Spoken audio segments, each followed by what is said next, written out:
The Horrible Gamers podcast may contain content not suitable for all ages. Listener discretion is advised.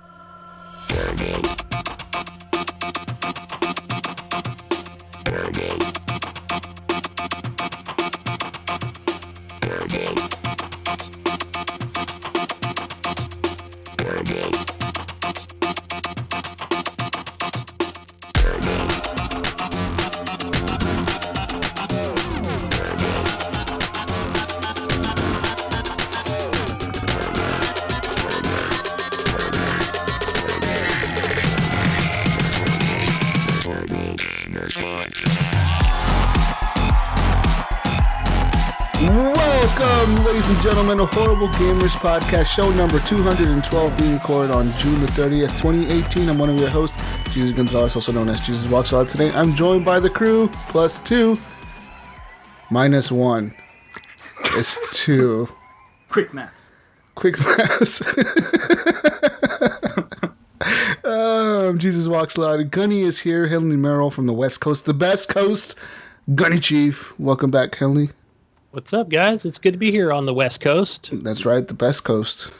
And from the East Coast, our friend, I guess, he's back once again, Alen Maybe, CFC Leo 10. What's up, guys? Hello again. Hi. Hi, Jesus. And his friend and our friend, Amar Subasic. What is your gamer tag, Amar? I forget your gamer tag. Mr. Bosnia. Mr. Pretty Bosnia. Cool. It's a pretty unique gamer tag, man. Thank you for joining us. Are you from Bosnia? I sure am. We'll give it away. Oh, I don't know. Unique gamer tag. I always think soccer when I think Bosnia. Why do you always think soccer? You do? Okay. You can follow us on Twitter at _Horrible Gamers. You can join our Facebook group, Horrible Gamers Podcast Community, in the Facebooks. We have a page, Horrible Gamers Podcast. Go like that page. You can always email us at feedback@horriblegamers.com if you want to contact us, but you don't have a Facebook or you just don't have any social media and you're a weirdo. Go ahead. feedback@horriblegamers.com is an email address. You can email us. And big shout out to our Patreons this month. Jonathan Hall, Alen Maybe, Joshua Wolf, Evan Tanaka, John Jerome, Adam Sunday, Clint Theo, Dirty Bite, and Robbie Wheat. Thank you guys for being awesome, and thank you for being Patreon supporters of the show. You're keeping the lights on over here, literally. And yeah, thank you, Alan, for your support. You're welcome. Thanh you. Appreciate Shut it. the light off behind you. Our intro song is done by Fowler and Twistix. It is called The Breakout, and our outro is done by Broke for Free. It is called Night Owl. You can find them on iTunes, Spotify, YouTube's, etc. Go find them. But yeah, video games. Yeah, video games, guys. Yes. I played lots of video games this week. I got a special video game that I played this week. Gunny, you're gonna like to hear about this. Maybe. Wonderful. Surviving Mars. Ooh, yeah, I want to get this. So I've been playing Surviving Mars, and this week I went back to it because, like, I heard they did an update, so I went back. And sure enough, they did a big update, huge updates, man. So, like, now, you know how before... What did they yeah, I saw they added some more... A lot of things. So, items to it. You know how before you can, like, you would have your domes, right? And you kind of, like, had them separated, and there was, like, really no way to, like, connect them. Well, now they've added these tunnels you can put in between the domes that you can connect the domes, so you can have, like one of the domes is where all the houses and all the apartments are at, and you can have the other dome be where all the factories are at, and then you can have the other dome to be where all the other things are at. But the problem that I had with that, so I did that, right? I launched my game. I got in there, started building all these crazy domes. They got new types of domes as well. They have like diamond-shaped domes. They have little square-shaped domes. They have like barrel-looking domes. They look like a little bit longer, and it looks like a barrel almost, like half of a barrel.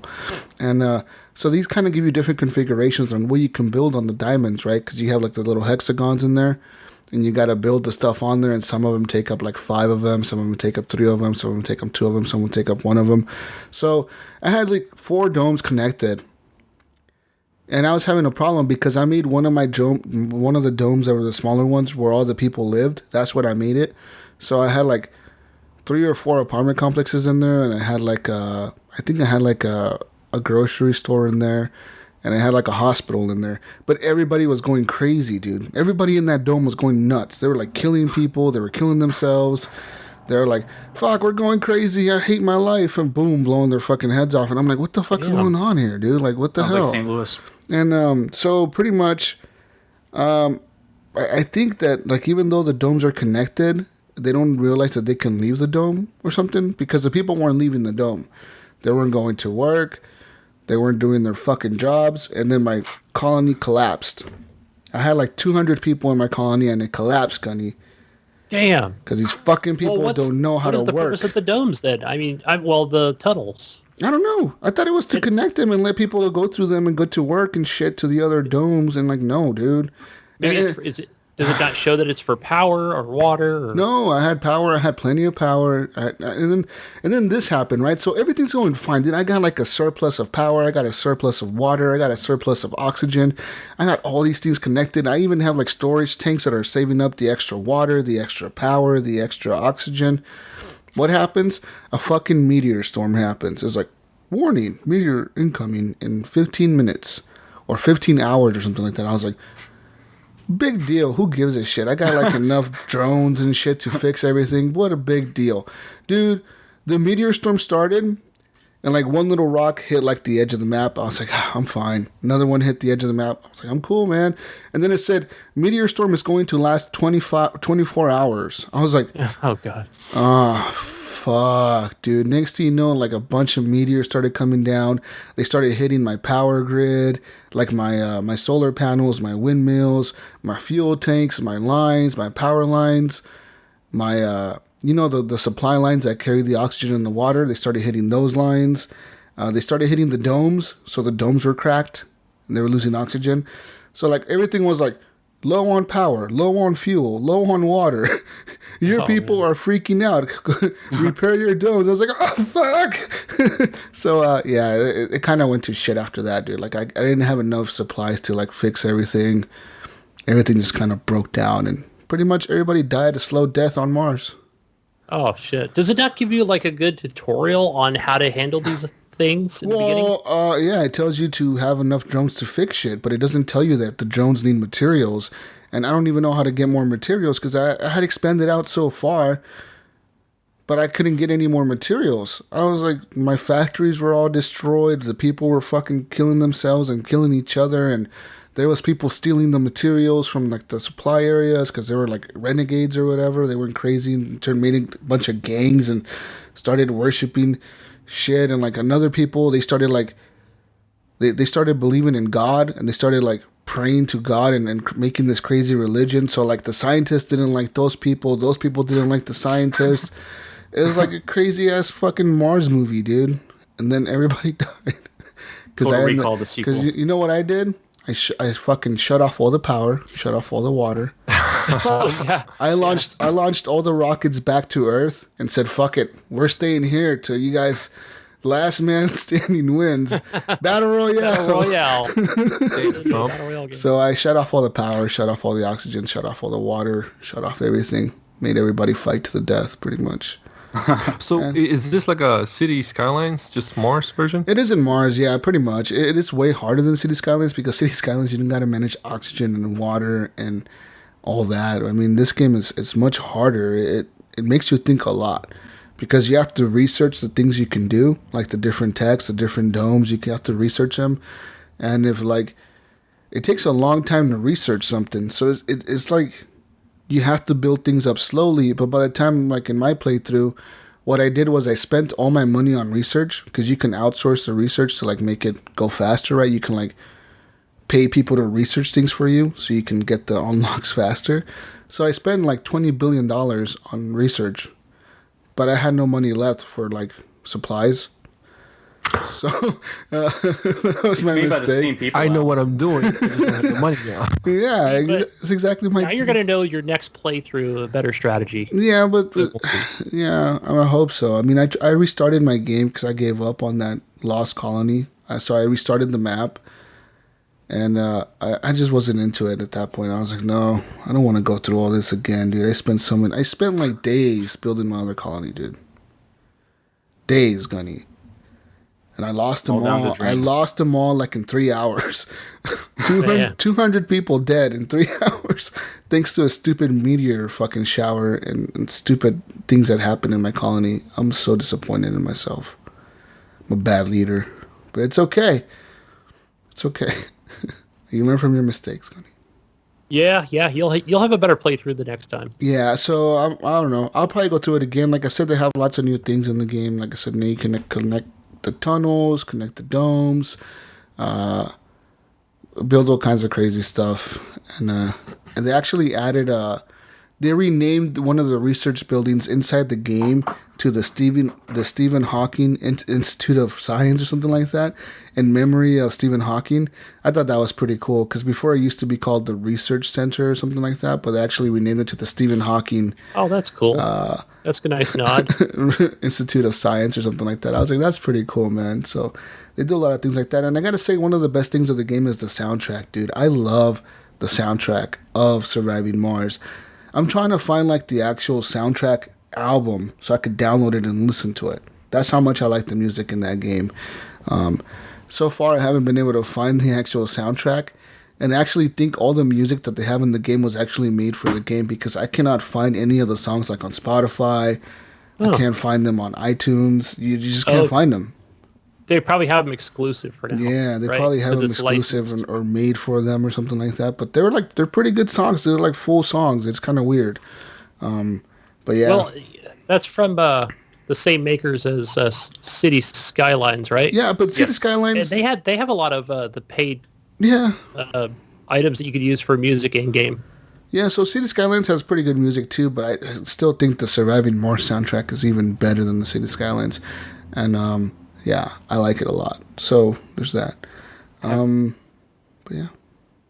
That's one Have of you the games. have you checked out Stellaris? Stellaris. No, see, I've seen that on my Xbox, and I haven't checked it out yet. I've seen lots of games on my Xbox that I thought looked pretty cool. Like, there's that one. There's another one called like Rocketeer or Rocket something, where like there's like a spaceship on the logo, and it's on Game Pass.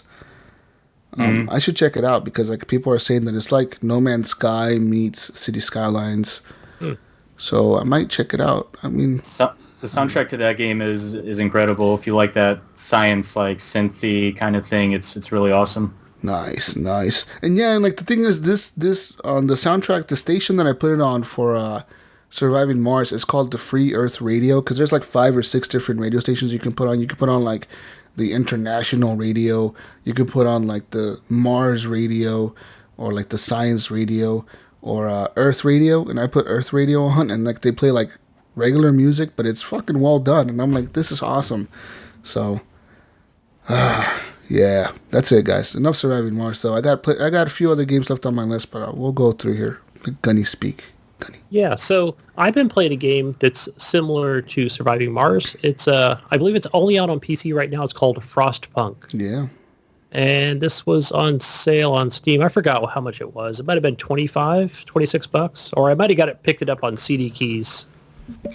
But basically you start out in this like you leave Europe or London exactly to venture out into the apocalypse of just nothing but everything is covered in snow.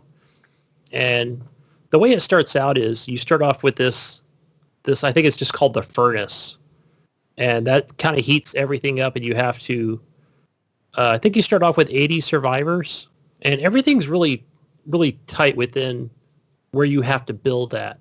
So the first thing you have to do is, okay, go find coal to get the heater going, right? The furnace. And then you have to build, so many tents so that nobody's homeless, right? For all your workers.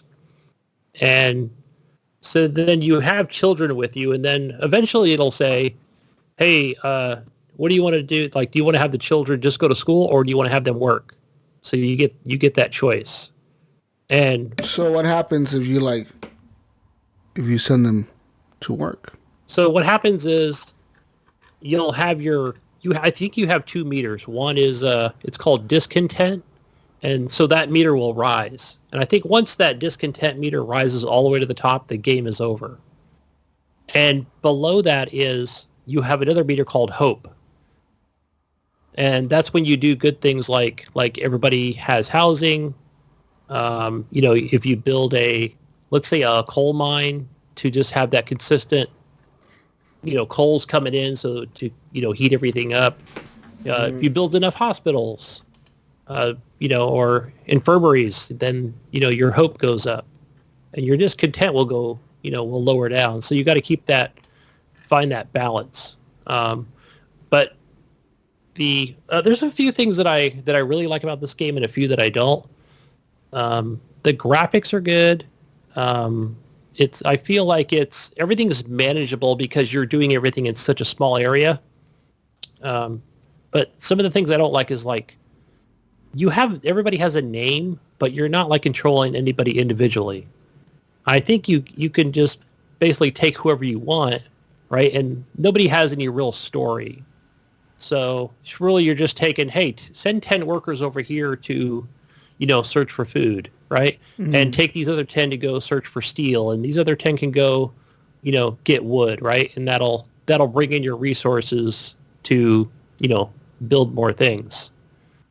One of the other things it does is you can get a research center going, and it'll send up like this blimp. It'll be like a lookout to look for other people or other resources. So, and that's kind of I guess you would call that a metagame sort of thing, because then all they're doing is, oh yeah, you're going to send out these scouts to this other area, right? So it's almost mobile in a way, because you can continue on with your gameplay, and it'll say, oh, these survivors found like a bunch of resources, or they found more people. Okay, well, send those people to us, right? So now you have more people within your, area that, now you need more houses and you need more food and things like that. So everybody's constantly like, you're always on the brink of starvation and cold, things like that. So, and you can build, I think you only have one furnace in the beginning, but you can build out these like, these heaters, because every place is going to need a heater, mm-hmm. right? And otherwise it'll say, hey, this like food place or whatever, it's not working because there's not enough heat to keep it going.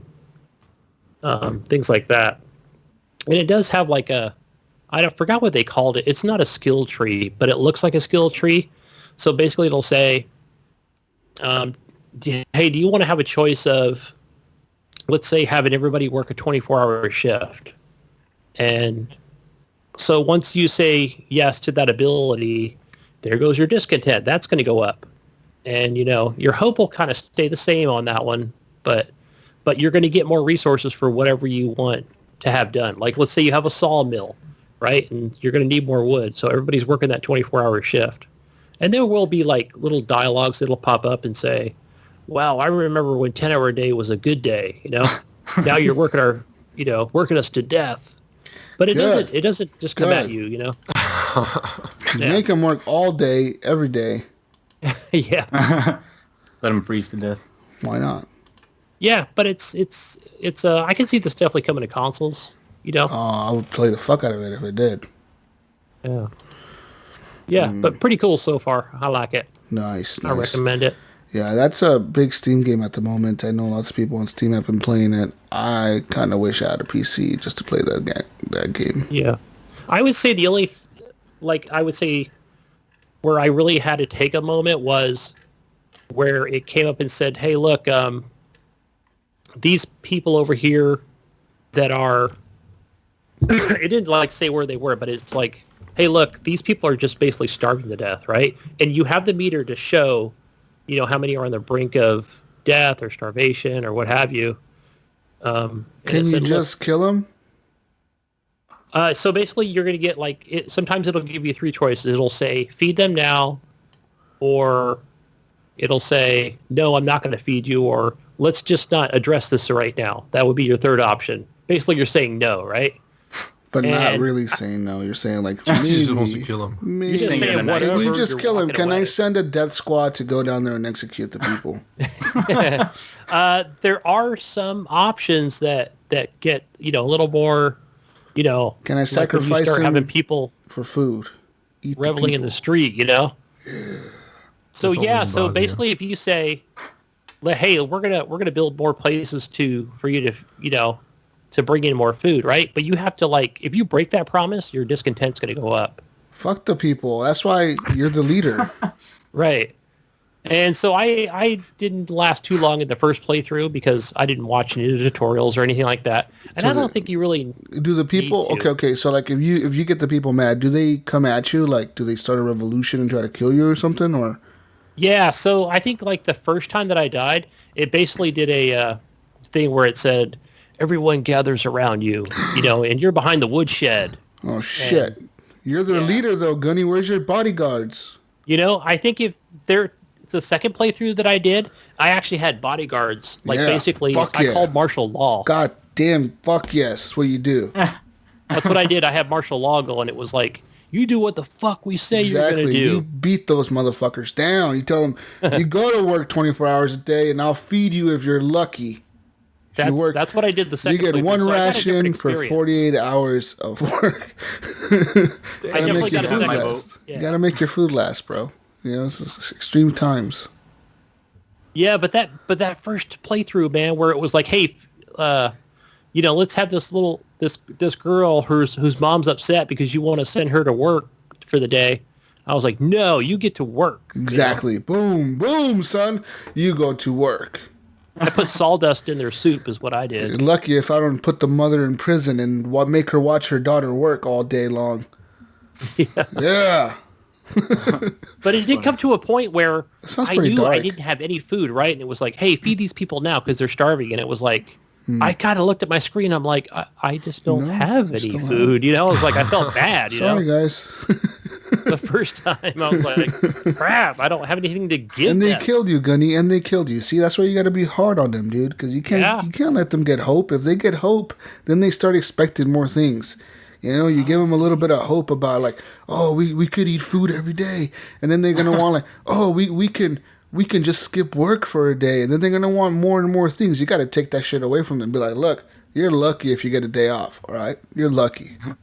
Yeah, and it's cool. There are some dialogue that was just like, hey, look, I had my left arm amputated, but I'm still alive. Yeah. Let's go to work, guys. Fuck yeah. And I was like, that's a good worker right there. I like this guy. Promoted.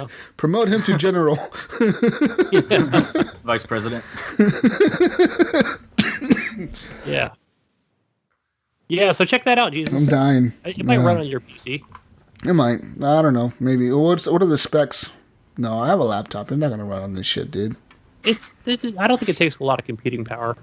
You can be a Hitler, Jesus. Let's see, Jesus. It's kill all the people. 2.2 gigahertz. Memory is 4 gigs of RAM. I got 12 gigs RAM on my PC. Yeah, see, and graphics is you only need a GTX 660 or a Radeon 370, so it's pretty low. None of those. Neither of those. I have no Radeon bullshit GTX. Nothing, Gunny. Nothing. Oh, Okay. man. Oh, Jesus. I need a computer like you, Gunny. You need to buy me one. Start a GoFundMe for Jesus right now. Don't give him ideas. GoFundMe for Jesus to get a gaming PC. There we Just go. to try out Frost or whatever it is. Yeah. That's it. Frostpunk. We're going to get him a Steam machine. Obsolete Steam. What have you been playing, Alan? Oh, okay. I got actually a huge list of games that I You just bring out a piece of paper. wanted to play. What one game have you been playing? No, actually, like I said, I got a huge list of games that I actually wanted to play, but I actually just play a couple of games. I usually play FIFA, as usual, but I actually played a bunch of Paladins. They actually came out with a new mode, Rise of Furia. I'm not sure if I'm saying it right, but it's 5 versus 5, and it's completely random characters. So each team has one of the same characters, but you get a selected random character, so you don't get a chance to choose. Oh, So it kind of that's cool. forces you to kind of learn different characters and play and kind of like explore. So I'm not sure if you have to have those characters unlocked, but it doesn't give you an option to choose.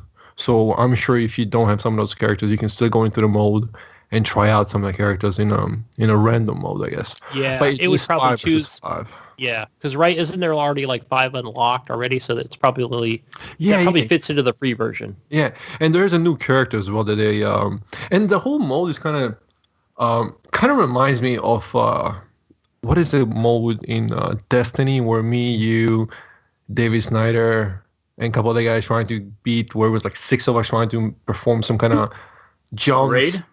Yeah, raid. I didn't know how to say raid. After we gave up after like 4 hours. So this mode actually has like a small part of the game where both of the teams start at the same side of the map and have to kind of rush up to this mountain and start jumping around these obstacles.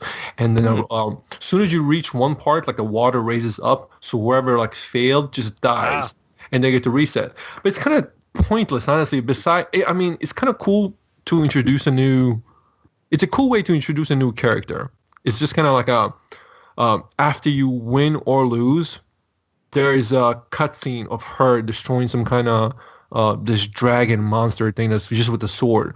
But I don't see a point of the whole running and the whole race part and the end of the part of the at the end of the match when they display her like the new character. It's kind of cool new mode, but you waste, honestly, like 5 minutes just running up before you actually get into the battle. The battle part is really cool, but me and Snyder played that last night a couple times just to give it a try. Like I said, 5 versus 5 is pretty cool. You could try new characters that you haven't played with before. But the upsetting part is this race is pointless.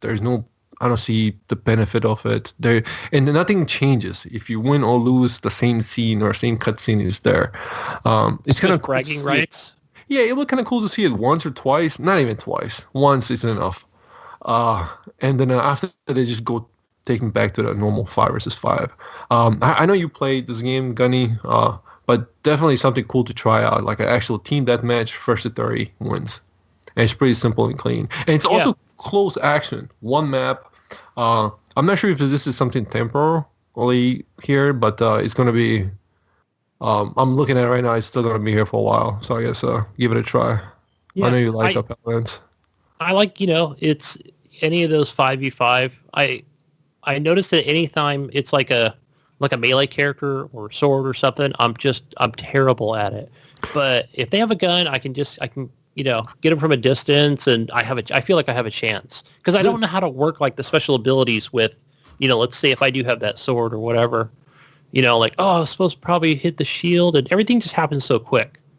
Well, one thing is almost every character has a distance, some kind of long range attack. Even the guy with the sword that I forgot his name, but he actually sends some kind of like sword waves at the character or enemy, so you don't have to actually be near him to do any kind of damage. But yeah, it is difficult, and there are a couple of base characters like Victor that you probably will like, because it's simple to like Call of Duty character, just like a grenade and a rifle. Yeah, you've got an assault rifle, just aim and shoot. Yeah. And actually there's like a couple of characters now that add a sniper to them as well, with pistols as a backup, and game's fun, and they keep adding different modes, which is always nice to see, but I feel like they fail with this cutscene in this race, because I still have no idea why is it and what's the purpose of it. I think it's to entice people for that free version, right? To get them in the door first. Yeah, but like, I mean, gotcha. You don't need to have... Pay the $20, pay us $30, Unlock them all now. Yeah. And another thing is actually, it seems like they have 5 different modes for this, but all of my modes were locked. And I think for some reason Snyder had one of them unlocked, so that's what we played. So I wish I got a chance to talk about the other 3 or 4. I guess I'll, wait and find out. Yeah. But it's pretty cool. It's been nice something different to try out with the same characters, but you're forced into a different mode. Now, so it's not I know you've always played with that tree character, right? Because that's the one you bought and that's your favorite. Now, now that you were forced to play the other ones, did you feel like, hey, maybe I might use those? Yes. Actually, when we switched to a normal mode, Siege, I actually played with one of the characters. I actually learned to like her now. I actually figured it out. And when you're forced, because the thing is, every character, you need to figure out what's the benefit from being up close, from distance, from using each move. And with the tree character, Grover, I was playing with every character the way I would play with him. So that's what's kind of threw me off. And then when I run into a character that kind of should like, I didn't like it because I was playing the wrong way. So this kind of forced you liked. Maeve. She's like one of those the one that turns invisible and throws those ninja stars or whatever. The dubstep cat one, right? No. She's pretty cool too. No, this one actually shoots like out of her like wrist or something. But the dubstep cat is pretty difficult and pretty fun too. Cool. Yeah. What about you, Amar? Well, one of the games that I've been like playing religiously is called Hearts of Iron 4. It's made by same people, Paradox, that did City Skylines and Surviving Mars and Stellaris and all that. I got over 300 hours on that on Steam, and the appeal, I don't know what that appeal of the game is for me, but it's just I'm very much into history and stuff, and World War II especially. And that game, you can control essentially everything. You can play any country that existed at that time, change the government, build factories, research technology, and create armies, navies, air force, everything. You have ideologies that you like go down a set path. So, for example, if you play as Japan, you can, if people know Japan was fascist in World War II. But if you say, hey, I want to be democratic, then you go down the set path of ideologies and you align yourself with Britain or United States, and then you declare war. You can like pretty much change the course of exactly. World War II. So exactly. But the thing is, World War II will happen. War will happen. It's inevitable, but it might not be the same countries. Exactly. But there's an option you can turn on that you can do historical playthroughs, so you can. So it'll be like the actual allies and the Axis or whatever. Exactly. Okay. Can you play? it's just kind of like, since you're asking, you can change the way things are. Can you play as the United States and make United States like the Nazis? So yes. So here's the thing. Great thing about Hearts of Iron 4 is there's a great modding community, and I play with a mod called Road to 56, which throws in like a bunch of new technologies, extends it, and also adds different ideologies. The original vanilla game, United States didn't have that option, but this one it does. Okay. So basically, you can go down, become fascist. You can invade Mexico. You can invade Canada. But the thing is, like, once you get your forces down towards the Mexican border, then Mexico will be like, hey, these guys don't look too friendly. Maybe we should align ourselves with somebody that's opposite of their ideology. So every different country you want to invade, they might go a different route. So it's definitely challenging, very, very challenging, but so much fun, so refreshing. Can you influence what other countries' ideologies are? So like if you're becoming a fascist country or whatever, and can you like kind of like influence Canada to maybe turn that way, but like, hey guys, how about you join us? Yes, yeah, you can. So if you play as, say, Britain's democracy, and it's very difficult, but say you want Germany to go democratic, you can influence their politics, as they say, and like different events will pop up for it. How do you do that? How do you influence their politics? Is it with media, news, radio? It's a button click to boost party popularity. The only thing is, that government, so the fascist government might say, hey, we don't like this. We're going to put the democratic power down. But in turn, you can start a rebellion. You can start a uprising for the Democrats. The higher the percentage for the Democrats, the stronger the rebellion is, essentially.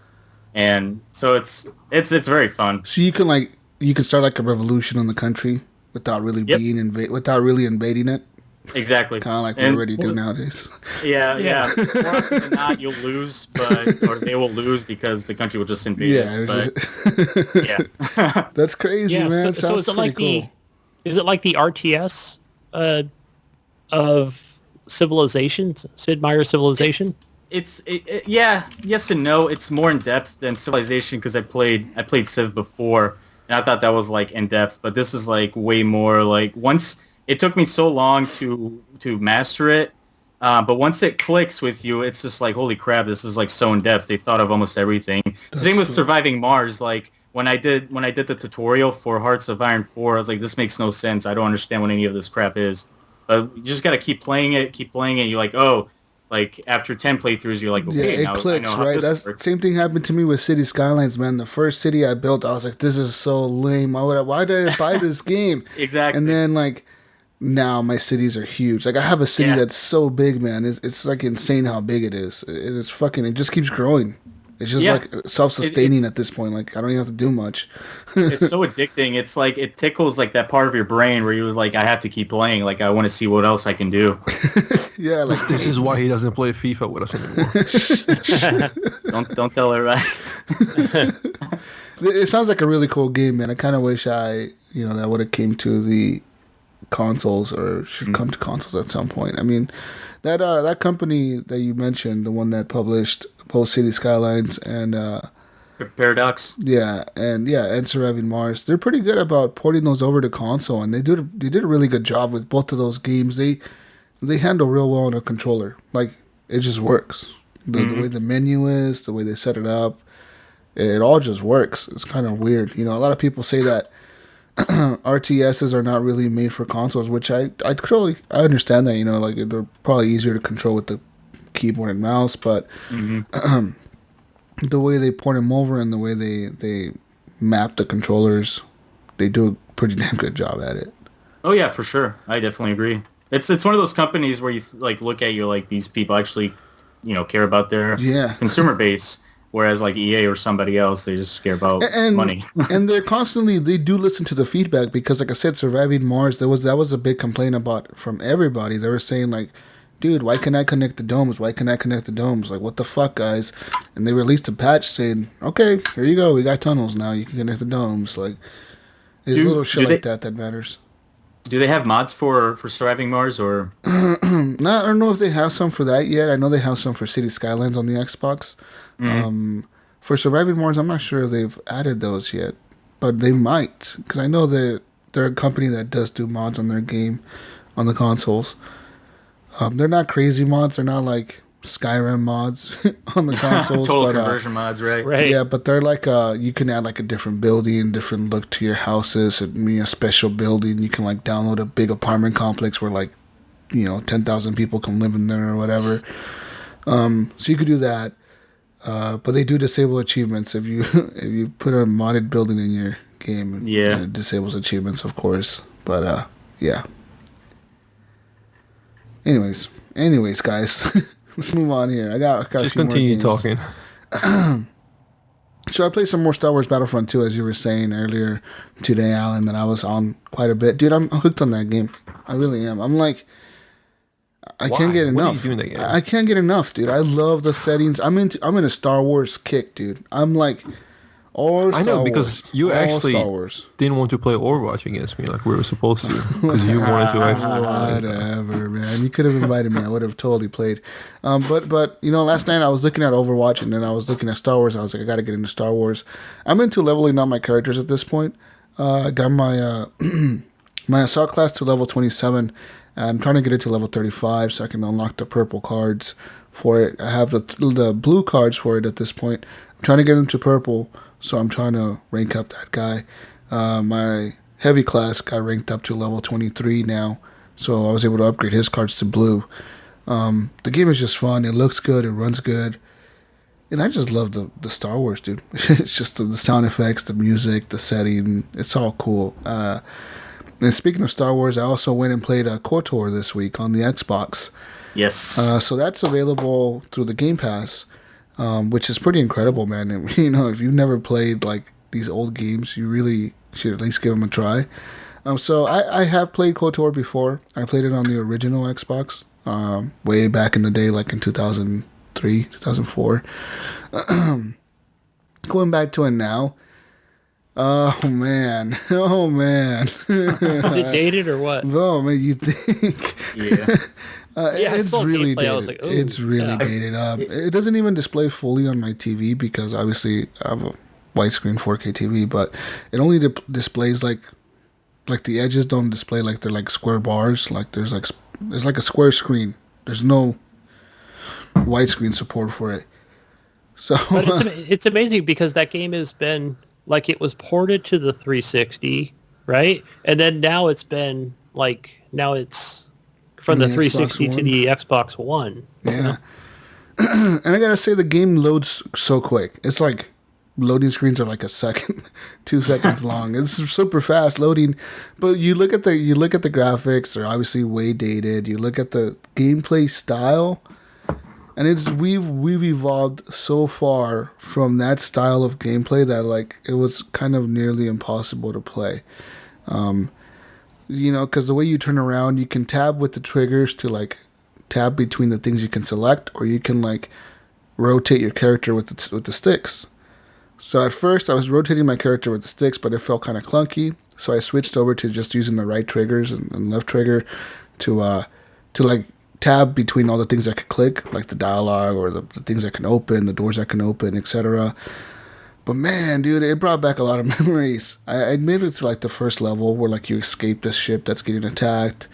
And then you go down to the city, and then you go into the city, and it's so bad. The graphics are so bad, but just going through there and like it brought back so much nostalgia, and just looking at how they did the city when you're walking around there and you see the people walking through there.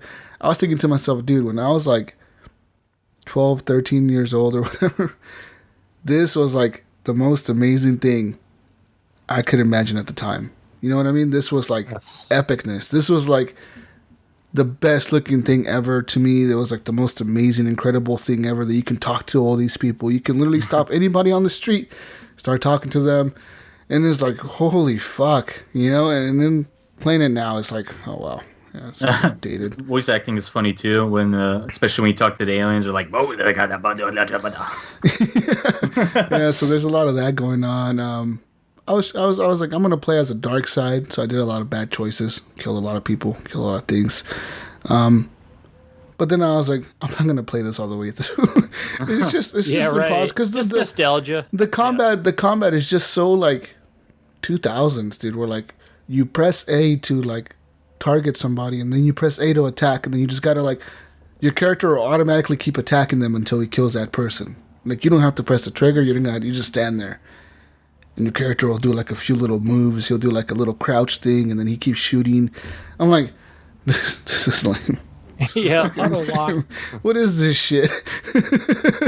Old school, super old school, man. So yeah, I mean, KOTOR is on there. But hey, man, if you're looking for like that nostalgia, if you really like that game and you want to actually play it all the way through again, I don't blame you. Fuck, go try it. I mean, if you have the time and the patience to go through that. I didn't, obviously, but if you do, go check it out. It's on Game Pass, and it's actually available for purchase for $10. And if you have Game Pass, you actually get like a discount. It's like $8 because you get like a 20% off. So there's that. But yeah, man, Star Wars is my thing now. Star Wars is my fucking thing, guys. I love it. I got one more game I could talk about here. Modern Warfare 3. So I went into a lobby the other day where I was trying to find a hardcore match, and it wouldn't let me connect to a hardcore match. It was just couldn't find a game. They were all full. Yeah. So I was like, okay, fuck it. I'm going to go play regular team deathmatch. I got into the match, and like, I was killing the people, and I was like, man, like, I'm getting a lot of XP for kills. Like, 4,000 XP per kill. I'm like, what's going on right now? And next thing you know, I spawn and I'm on top of the map. I'm like, oh, this is going on. And I was in a hack lobby. For Modern Warfare 3. And wow. So pretty much this guy called in a bunch of Juggernaut suits. Like, there was like 70 care packages that got dropped on the map. They were all Juggernaut suits, so everybody picked one up. Everybody was a Juggernaut. Then he dropped like those little tank robots you can control. Like 50 of those things in the map. Everybody had a little tank robot you can control. Unlimited kills. 4,000 XP per kill. Unlimited ammo. When you were the Juggernaut, you could just keep shooting. Didn't matter. It was pretty crazy, man. It was pretty crazy. You can double, how do they triple jump. I know you're on the Activision servers and stuff, but how does I don't know. And how does Xbox just say, that's okay, I don't it's know. Activision. I didn't even know the lobby was hacked until like I spawned on top of the map, and like all my teammates were spawning on the edge of the map, like on the cliffs and shit.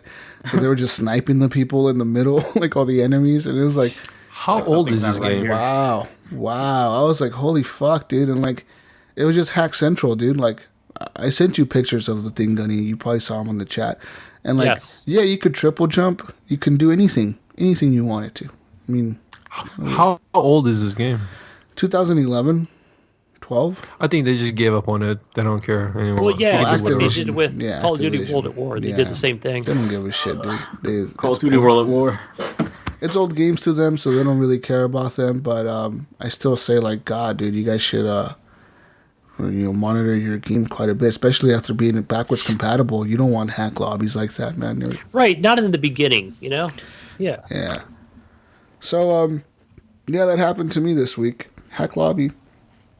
And then Yeah, and I know they've done it with all the other games, whether it be on console or PC. Yeah. Yeah. But I gotta say, Modern Warfare 3 still holds up, man. It's a fun game. It really is.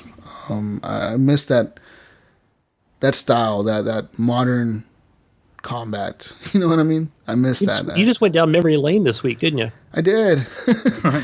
Nostalgia trip. Totally, dude. I got one more game, but I'll leave that one for the end. Go ahead, Henley. Go ahead. Sorry, guys. My kid's getting excited over here. Next one I played I saw this on Amazon Prime. Well, no, actually it was Chiefy who tweeted it out. It's a game called Extinction. And yeah, so it was only like $12 on Amazon. And I thought, you know what? I know this game got crap reviews. And yeah, so yeah, it's like basically it's because I think they were selling this as like a full AAA title for like $60 or something, and definitely not worth it. It's the story is like you start out and it's all like, you know, it'll show the text and it's got good voice acting, but it's like, yeah, you got to go stop these guys.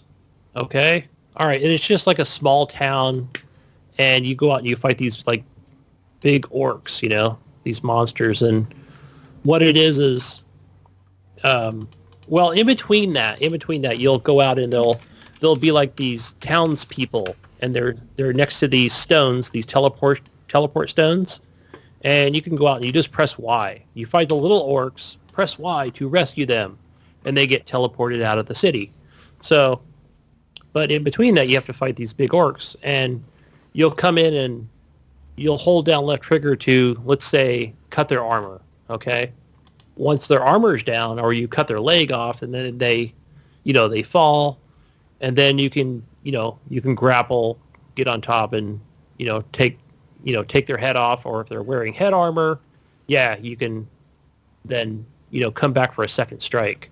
But I gotta say, like, I'm already on the 4th chapter, and the game's getting pretty freaking hard, because you got to get the controls down to, they'll take a swipe at you, or they'll jump on you. So and it gives you the option for B, which is evade, but it's like, okay, I can't get away fast enough from these guys, because they're freaking huge. Like, they'll just come and crush you. But yeah, I'd say it's worth $12. That's for sure. What I paid for it. Looking at the game, that. I'm looking at screenshots. It doesn't look that good. It's not bad. It's cell shaded. Yeah. Is this on Xbox? Yeah, Xbox One. Yep. What is it called again? I'm sorry. Extinction. Extinction. Yeah, I saw this. I saw it when it first came out, and I was like, "Oh, what's this here?" And then I was like, "Oh, $60." And I looked at the reviews, and they're giving it like 4 out of 10, 5 out of 10, 6 out of 10. The combat is okay. It's really just you're just pressing X to fight the little orcs. Whew, man, on Metacritic for the PS4, it's down to 47%. And here's the combos, guys. Like, when you come up, and so guess what? You unlocked a new ability to kill these little guys, right? Okay, so press X three times, pause, press X 5 times, right? Or you can just keep pressing X. How about that, huh? I was like, okay, yeah. Thanks. Now I see why this game got low ratings. But simple. It's simple in that you're just killing those guys. And On Metacritic, there's so many 0 reviews that is so bad. Like user reviews, there's a lot of zeros. So people are saying, this game is so bad, I can't even justify giving it a point. Yeah. So how many hours did you play of this, Gunny? No, I've only played 1 hour so far. Okay. There's one company, one review site that gave it an 80 Metacritic. Everybody else from IGN to every other source gave it like a 40, a 50, a 60. Yeah, the developer's brother, probably. That's a good one. Defending this game to the end. Oh, man, that's You couldn't even give it 100. You gave it an 80. Like, here you go, bro. I'll give you an 80. It's not bad, but it's not great either. So Constructive still picked criticism, it right? up. Yeah. Okay. Yeah. What about you, Alan? I played another game that's similar to... Well, actually, it's not similar. It's just same studio.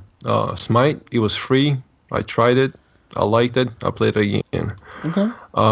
That's the one that we got like $100 worth of gold and shit, right? And it's worth it. The game is really fun, and oh my goodness, you get about 20 characters for free, but there's like maybe 90 of them. Is that right? But there's a lot of characters. I haven't counted them. I haven't got a chance to like. What is this game about? Like how? It's like what is it? 5 versus 5 MOBA, and it just you got lanes which a short, long, and a middle lane. Mm-hmm. With each. Okay, first of all, there's a couple modes that we played. My favorite ones was Arena. You have these small soldiers. They had to go from one side to another into this like a tunnel or wherever it is, and that's how you collect points. You're just trying to kill as many of them you can to cancel them from entering on your side. And same thing, enemy or the opposite team does the same thing. But the characters, there's so many to choose, so many guys, so many different icons you can select. That it's kind of overwhelming just to figure out each one of them because there's so much to do with the attacks. When can you level up in a game that you can actually earn some certain attacks? And if you just go into it without taking a tutorial like I did, you might actually, because I just keep using the same move over and over. And then once I figured that these guys have different abilities after you level up during the game. So every game you start off with 0 or 1. And then during that game you level up. And as much as you level up, you unlock more abilities. And then even those abilities you can unlock or level up itself to have more effect in a game. The game is super fun. Only bad thing about it takes forever, like 33 minutes a match. And there's actually a mode where you can actually forfeit or quit. Any game that actually like adds that, it's they need to change it to like 8 minutes or something like that. It is too long. I'm sorry, go ahead. No, it's a fun game, and one thing I like it is similar to Paladins. Honestly, it's the same makers.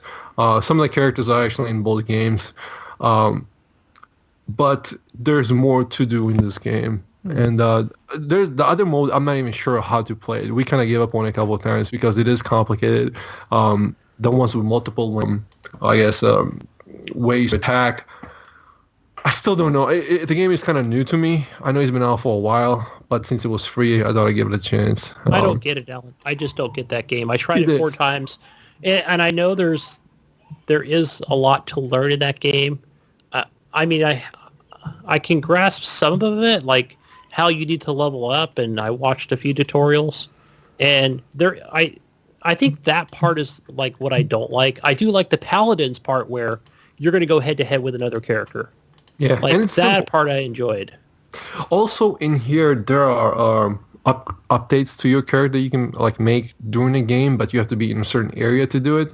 Yeah, and like then, at your spawn point, right? Yes, and there's like a couple different ones you can go to, but it's just really hard to because once the game starts you off with the auto purchase, and then you just turn it off and you try to kind of manage it yourself. It's kind of hard to see what's actually been purchased, what do you already have. It might not be hard, but maybe for me at this moment, just because I'm still new to it and I only play like a couple hours of it. But I can see where this game can be super fun, competitive, but you have to invest a lot of time into it. Yeah. Did you find like a favorite character that you like playing with? Well, it's funny because I accidentally and randomly kind of chose a character, and the character was this old guy with like long beard, but he ended up being standing up on a ride, which was a Grover, which was like Poseidon? no, I forgot. No, it's something with S. But the character, the tree character from the Paladins, is actually his ride in Smite.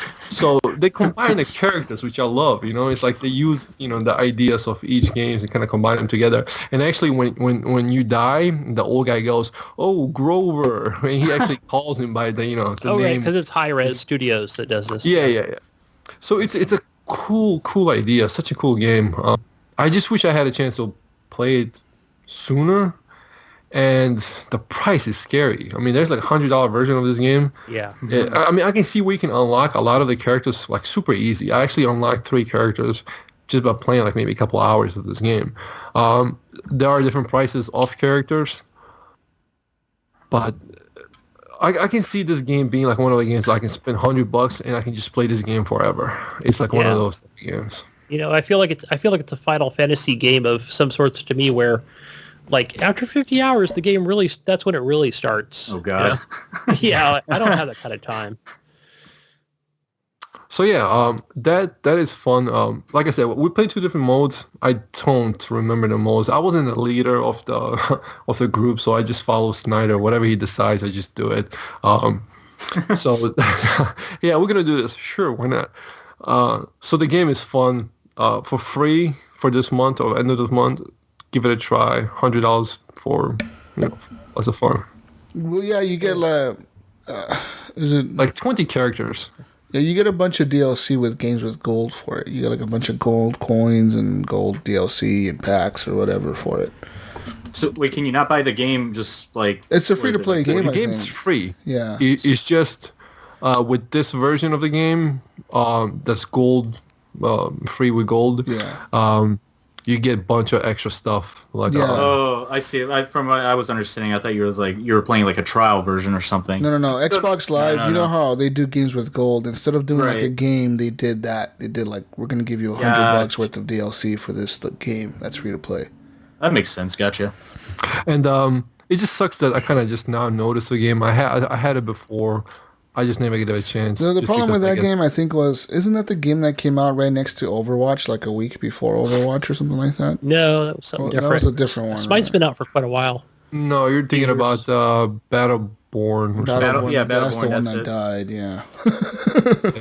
Yeah. Poor Battleborn. But Yeah, yeah, I think- this... Go ahead. No, I was gonna say I think the Smite game came around like when the whole MOBA craze happened. Yeah. Yes. When you had Dota, you had what's the other one? I forget the other popular one. League of Legends. Yeah. But yeah, and then now you got the hero shooter craze. And this is a really good studio as well. I mean, the artwork is similar to I'm Paladins. going to have to check it out, dude. Sounds cool. The thing is, you first couple of rounds...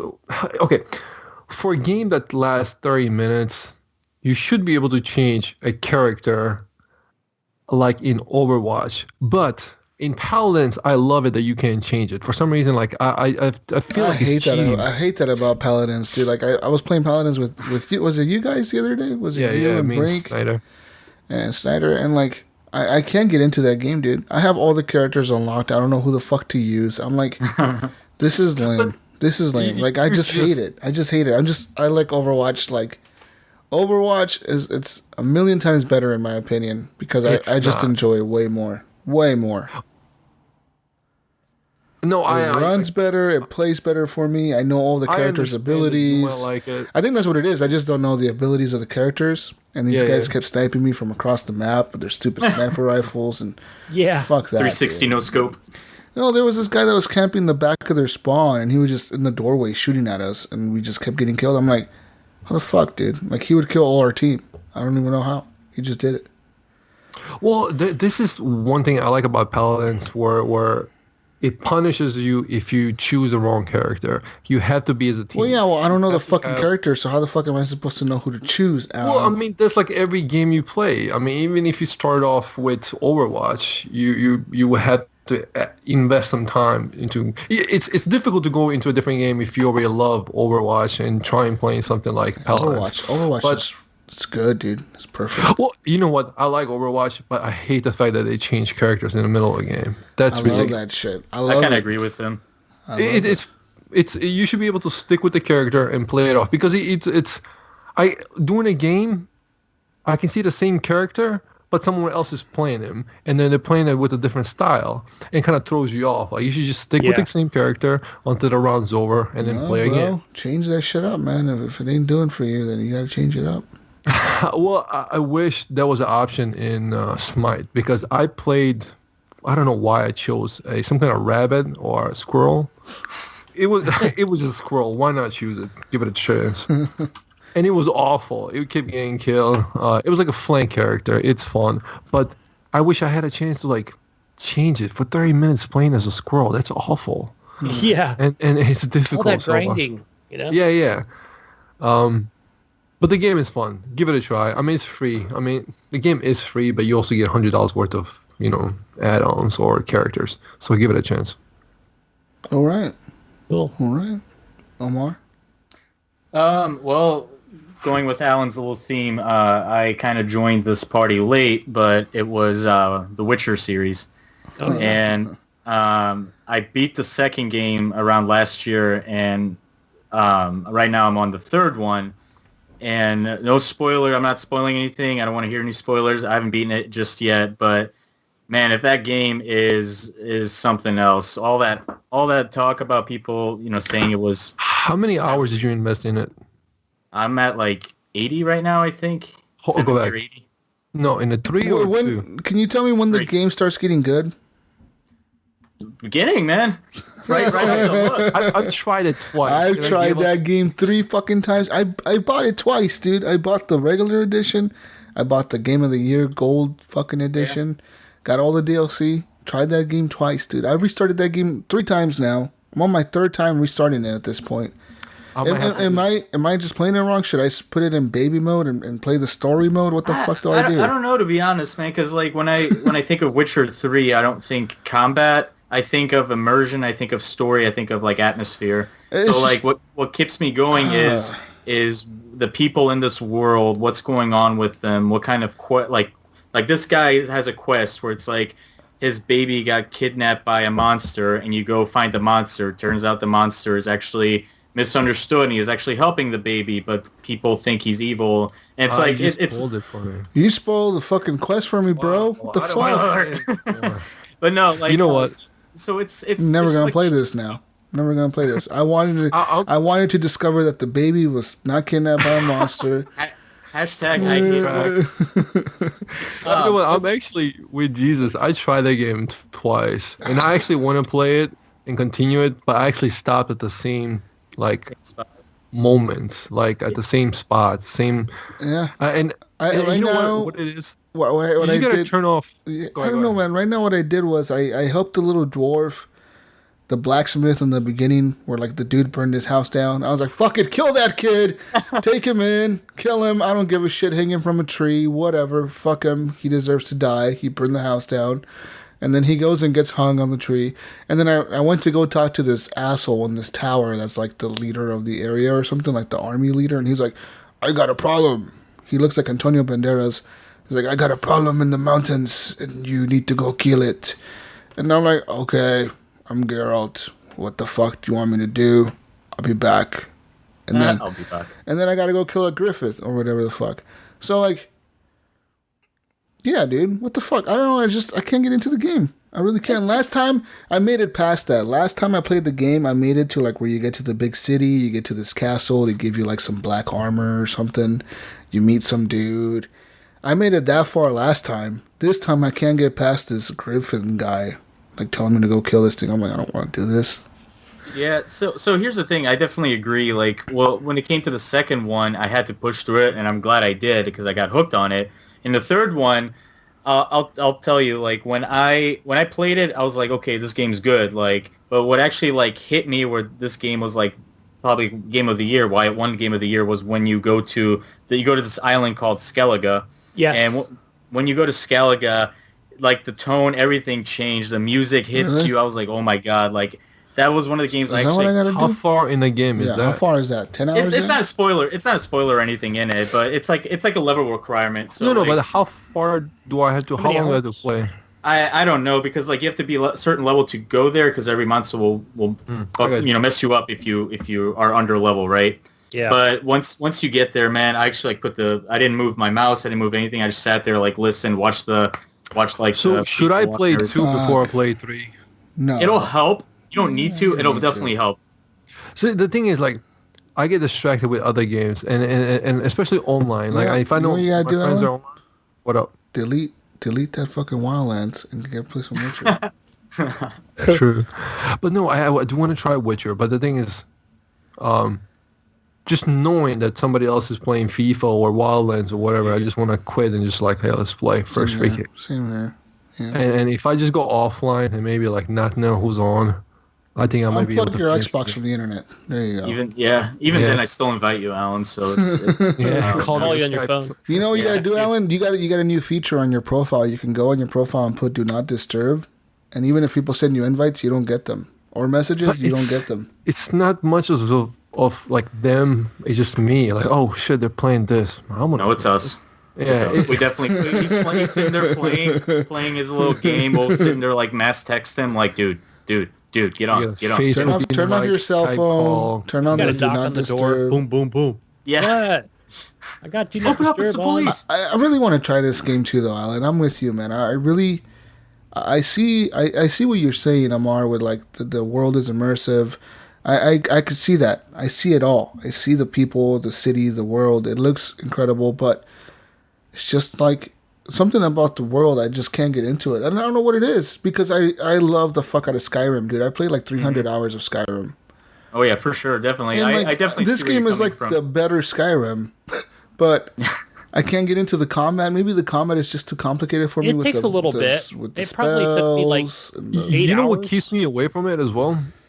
Because I've had a friend that kind of was telling me the things that he was doing as he was playing, and then like I didn't want to like maybe I haven't got it to the chance like, but you have to look for certain potions or something like that. I didn't get a chance, and that's what keeps me away. I don't want to like. You don't really need to do potions. It helps, but I've definitely played I've been playing the game without really using potions. I just you eat food. You get food. You press a button and you regain your health. The food's Uh, important. Yeah.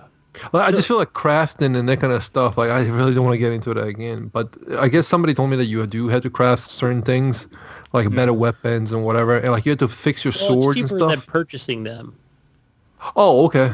Yeah, Okay. it's cheaper to do it that way. Yeah, so after like every monster you kill, like a monster drops say like a special bone, right? And to craft like this master weapon, you need that bone. And once you get it, like you know, he said it's a lot cheaper and it's a lot stronger too at majority of the times. But that's like another thing that like kind of that I like is you always have to upgrade your stats like to higher damage or like you want to do light armor versus heavy armor. Light armor, your stamina regenerates faster. Heavy armor, you can take more hits. I think it's up to the character because it seems like you want to get lost into it. I just want to make it as simple as possible. How Like, about turn it on baby mode, Alan, and get in there? I'm gonna do that. There you I'm gonna go. Turn it to do I baby get a mode. pacifier with it?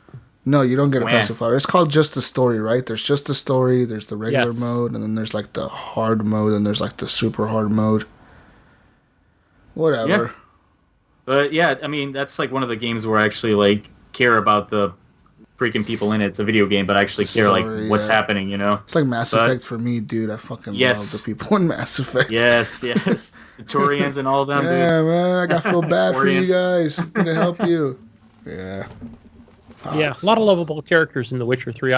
I think, Mara, I made it about 25 hours in, and then I'm just like, I don't know what happened, but I never found out anything about the baby, so no spoilers, guys. No spoilers, don't worry. Baby dies Because- at the end. Baby Because dies at Amar, the I end. made it to where they went back to the original castle, you know, to where Carol and the Moran. other guy go, and they started talking about the baby and everything, and I think that's as far as I made it. And and I keep wanting to go back to it to find out. What is that thing? Yeah. It's I know what you mean. I just passed that part not too long ago, but like I said, I'm like 80, 90 hours into it, and I still haven't beaten it. I still haven't finished all the side quests, and I still have all the DLC to finish. So it's like that game is like definitely bang for your buck. I'm absolutely 3 hours into it, and I have all the DLC. Jesus is sleeping. And all the shit together. Oh, man. Anyways, guys, I got one more game on my list. It's the last game I have. Well, actually, I have 2 games on my list. 3 games on my list. Fuck. My list keeps growing the more I think about the games I played. So I played some more H1Z1 this week. It's Battle Royale. PS4. Battle Royale. It works. It runs really good, 60 frames a second. Like I always say, 60 frames a second is killer, dude, in that game. Yeah. But the map is too big, and the circle closes in too fast. So if you don't have a car in that game, you're going to die. You need a car. That's the meta in that game, is the car. And the last circle, I made it to the last circle last time. Everyone in the last circle had a car and a grenade launcher. Oh boy. Everyone had a car thing, right? or a grenade in PUBG, launcher. You gotta have the motorcycle or the car, right? That's where we shine. But in PUBG, at the end of the match, if you're in the car, you're gonna die because people are gonna hear the noise and they're gonna shoot at the car, and the cars blow up fairly easily, or they take a lot of damage. In H1Z1, they don't blow up that easily unless you have like a grenade launcher or something that could shoot at it. So there's that. I mean, it was okay. I mean, and then I was playing squads, right? And then Jesus, being an Xbox gamer, it's like, you know what? I need to make friends on the PlayStation. I need to make real friends on here. Make some long-lasting life friendships. Not like Alen. On my PlayStation. So I get on there, turn my mic on. I'm doing call-outs, right? I'm like, all right, guys, we got to head over here. Like, there's a guy over there, northeast. I'm doing call-outs and shit. And what do I hear? What does Jesus hear? Crickets? Squeakers. What's up, Jesus? They call me Jesus. They don't know how to say Jesus. What's up, Jesus? I'm like the greased up deaf guy from Family Guy.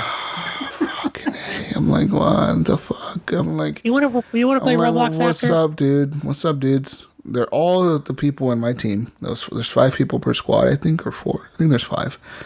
They're all kids. They all knew each other. Get into party chat with us, Jesus. I'm like, oh fuck, God.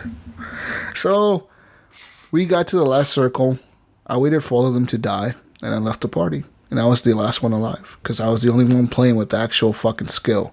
These kids were just like doing donuts in a fucking quad in the middle of the fucking circle. They were just doing donuts in the middle of the map. And they got blown up, of course. None of my teammates got kills. I got like 3 kills. None of them got a kill. And then, we lost because, I got overran because we were playing squads. But, I mean, that's kind of shitty, right? Like, yeah. Like, you're trying to play a game and you're trying to be tactical, and then you get, like, little kids, dude. I'm like, why are you even playing this game, man? Like, shouldn't you be playing, like, Minecraft or something? I'll play Roblox. Shouldn't you be playing Fortnite? What the fuck's going on right now? You're on Nintendo Switch. Yeah, what are you doing on here, man? Like, you're 12 years old or something. Get out. They're not even 12. They're probably younger than that. They sound like they were, like, 9 years old, man. And I was like, fuck, this is annoying. But, H1Z1 runs really good, and then I went back to PUBG on the Xbox, and the 30 frames a second almost got me sick.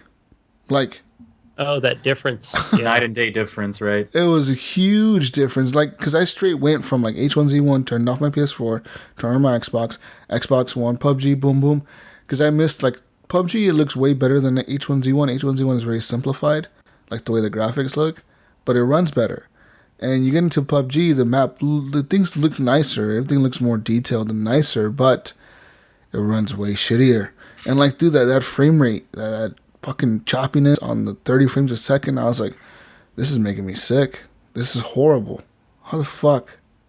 And it takes a while for me to get it. It took a while for me to get adjusted to it. But then once I got adjusted to it, I was doing back, pretty good on PUBG.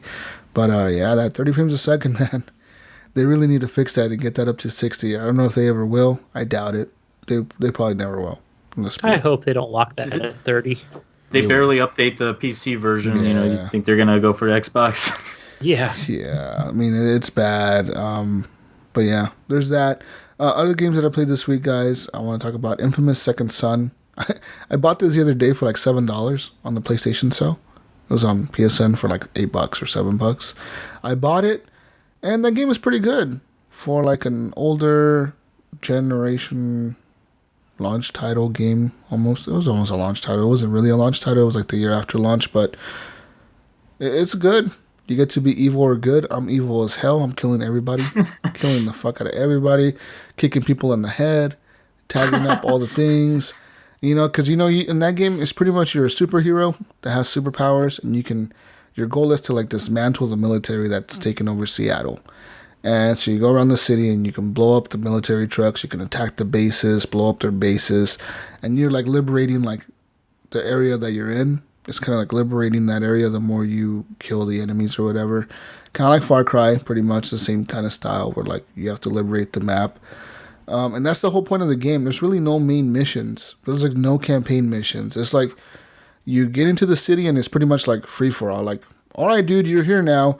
Have fun killing all the bad guys. That's it. And like once in a while you get dialogue, and that's really it. Like you just pretty much use your superhero powers to destroy everything, and then just some good mindless fun. Yeah, and right? you could either be good or bad. It has like this like good or bad meter where like if you're good, the people align with you, the people love the superheroes, and the superheroes will get their rights, and you know the people will support the superheroes, and if you're evil, the people are going to hate the superheroes, but who gives a shit because you have all the power. And I'm like Mass Effect, right? Yeah, and I was like, whatever, dude, like I'm just going to be evil. I don't even care. I don't even care. So I'm just killing everybody. You know, sometimes the soldiers that I'm attacking, they'll surrender. You know, they'll put down their guns really quick and they'll be like, I'm sorry. They put their hands up and I'm like, kill, boom, I blow their heads up. You know, like I'm just destroying everybody, killing everybody, blowing up all the tanks that I see around town. The game looks nice. It's really pretty. I mean, it's updated HDR. I think it is from 4K. If not, it's upscaled from 1080p on the PS4 Pro, but it looks good. But yeah, that's Infamous Second Son, dude. You get to tag a lot. You tag a lot of things. Tag everything.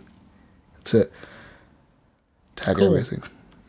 I had the itch to play a similar game as well. I played that Just Cause 3. Oh, yeah. I downloaded that on Xbox. Nice. Yeah. Just, it looks terrible on Xbox. What? Really? Yeah, it looks awful. Even on the X? Even on the X. It runs shitty. I even have it on PC and it doesn't look that great. Whatever, it just wasn't optimized properly. I think that's why they changed engines for Just Cause 4. And what graphics card do you use? I've got the GTX 1060. Yeah. That's weird. But I mean, I have a lot of other games. I mean, it looks fine with a 1060. Yeah. But I just wanted to scratch that itch because I love Just Cause 2 so much, and complete that game several times. And it does the trick, I guess. It's your grappling hook and throwing grenades and shooting dudes in the face and kicking them off towers and just basically, I guess the thing about this one is just, hey, you're kind of taking over this area, but you have to find all the things from the rebels to, not so much unlock it, but I guess you liberate it and they take it over. And that's pretty much the whole game. I want to play Just Cause 3 again. I got stuck the last time I played it on my Xbox was when it came out because I bought it on release date, and I got stuck on this level where you go blow up this oil rig area, you blow it up, you set up these bombs, you got to defeat the waves while the bomb is about to go off, then you go out to the next platform, blow up that one, and then at the end of that, a bunch of Apache attack helicopters come in, and that's where I kept dying and I just got stuck. So I deleted the game, but I re-downloaded it this week. Okay. I kind of want to check it out again, man. I guess the fun part is, I was going to say real quick about just like Infamous Second Son, where I was like, okay, I'm going to go do the, it's got like this air base. It's like floating in the air, and where it's got like these drones, and there's a mission there to do. So on my way there was an oil platform. I'm like, man, I'm gonna go fuck this oil platform up, right? So, and because now you can just have the rockets, you don't even need a plane to fly around, right? So I go over there and like I just had more fun doing that, just blowing dudes up, and they're calling in these big battleships to come in, right? And and they're like, it'll show up like in red where the battleships are gonna drop their missiles on you, and you have to evade them. But you can take the dudes out pretty easy that are on the platform, It gave me Just Cause kind of gave me the Mercenaries vibe, like back in the day. I don't know if you guys ever played it, but I played that game. They need to like come up with like a remake or something for that, because it's almost like Just Cause 2, but it was like, man, that game was. It was cool. It was always about North Korea, right? Like, yeah, get to North Korea and like blow them up and shit. Or you could you can either help the Koreans or you help the North Koreans. You can help the United Nations type people, or you got the Russian mafia and the everything. Russians, everything there, and then you just align like, oh, well, I'll blow some shit up for you, and then you can like send supply drops for me, and then I'll blow some shit for you if you send in the tank for me. Like kind of like making allies with different people. It's so much fun. Mercenaries 2 was excellent. So the first one was fucking fun too, man. Oh, so good. But yeah. Was it the first one? I can't remember which one was on Xbox 360. 360 was the second one. The first one. I don't know if the first one was on 360. I know it was on the Xbox One, the Xbox original. But yeah. Yeah, excellent game, and I think that's what led me to the Just Cause series. And I never played Just Cause 1. I know it's on the original Xbox, but might be on 360. Either way, I love 2 and 3, just blowing shit up and, taking over areas is the best part. Grappling up to a helicopter, taking the pilot out, and then taking that helicopter and then just like mini-gunning everybody down below, So It's awesome. like that. I just get that G.I. Joe commando going, You're pretty much like the Terminator in that game. You're just an unstoppable killing machine. They can just kill anything that gets in the way. Or John Matrix from Commando. Yeah, Right, nothing can stop you. You're just going to destroy everybody because you can. Just a killing machine. Yeah.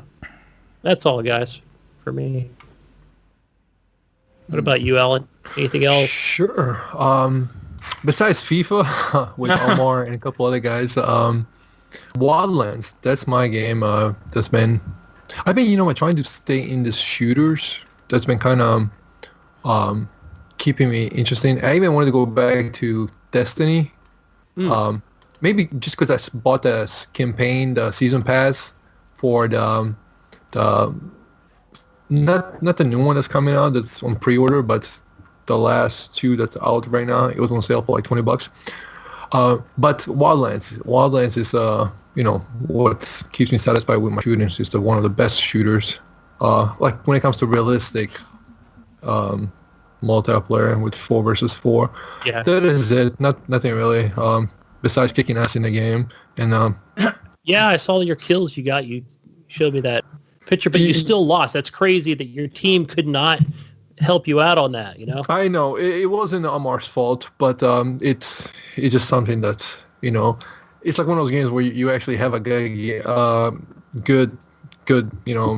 game, but it's the you know, objective it's at the end it's what matters. It's not how many kills I can save or it's just the objective. It was an uplink mode, and it's that mode that's fun where you're out there and your buddy's like, hey, there shouldn't be anybody around my body. Come pick me up. Nah, man, I can't. Nah, man, I'm kind of in recon mode right now. Yeah. Okay. Well, it's like one of those modes. Now, come get me up.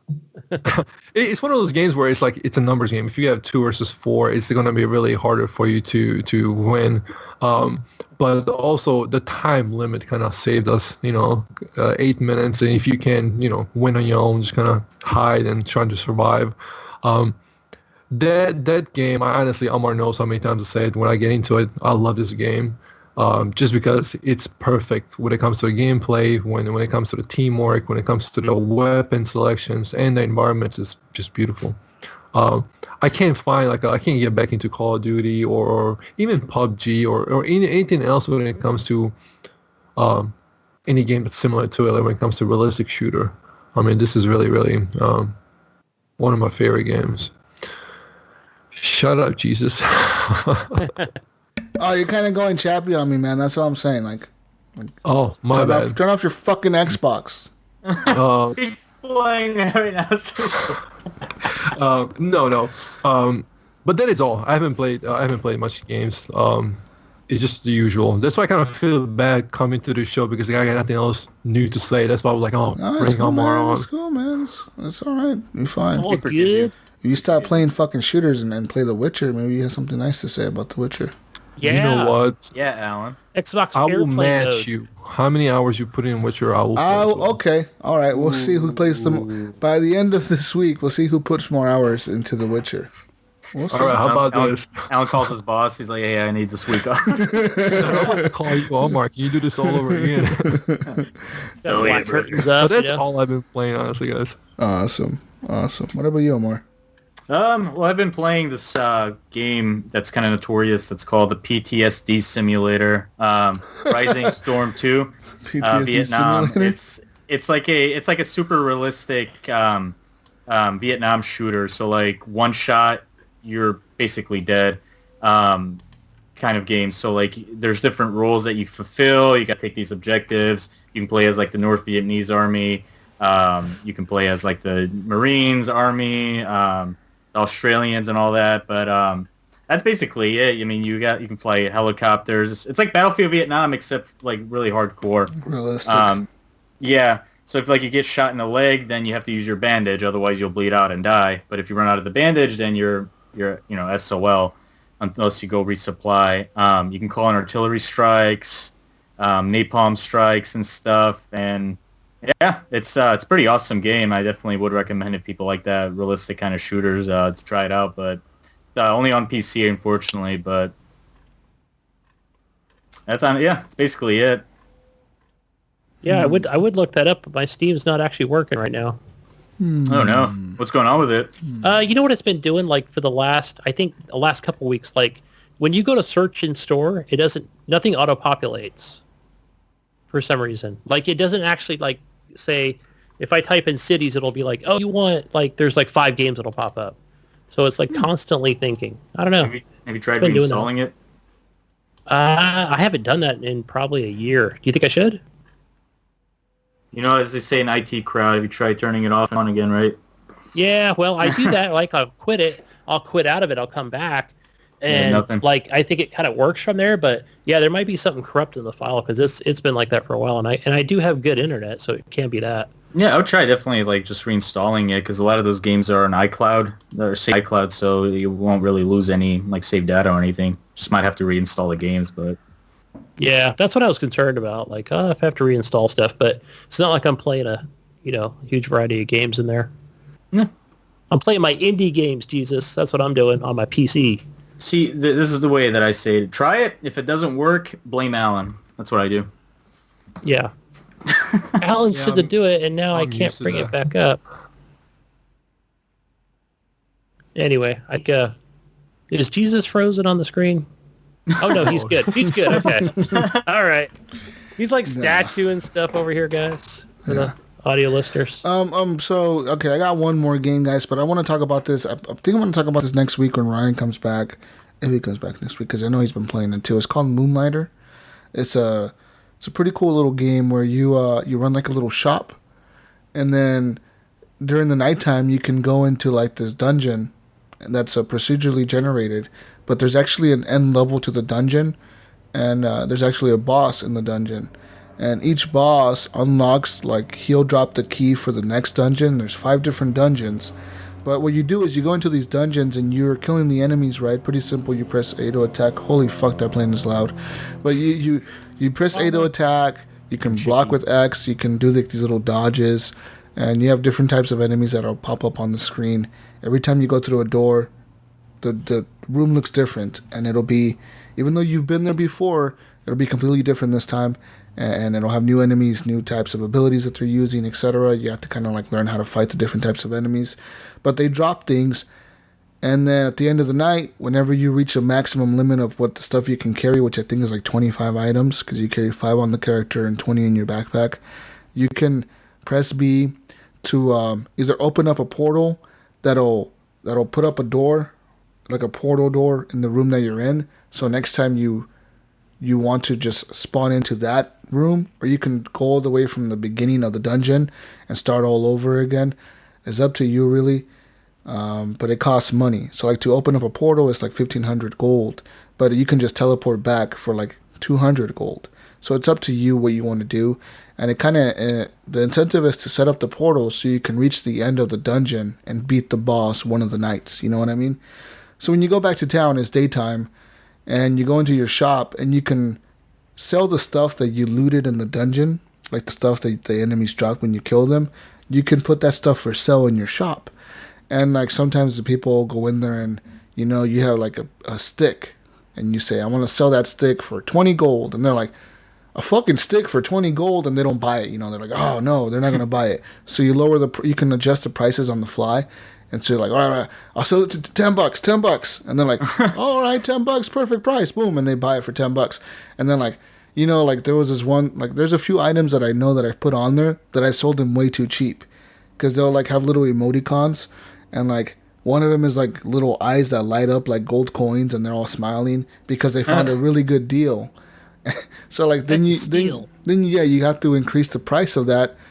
So you're gonna have to gauge, you know. So like one thing I sold it for like $10, and it was a steal. So I raised it up to like $25, and it was still a steal. I raised it up to $50. It was still a steal. I raised it up to $75. It was still a steal. I'm like, what the fuck?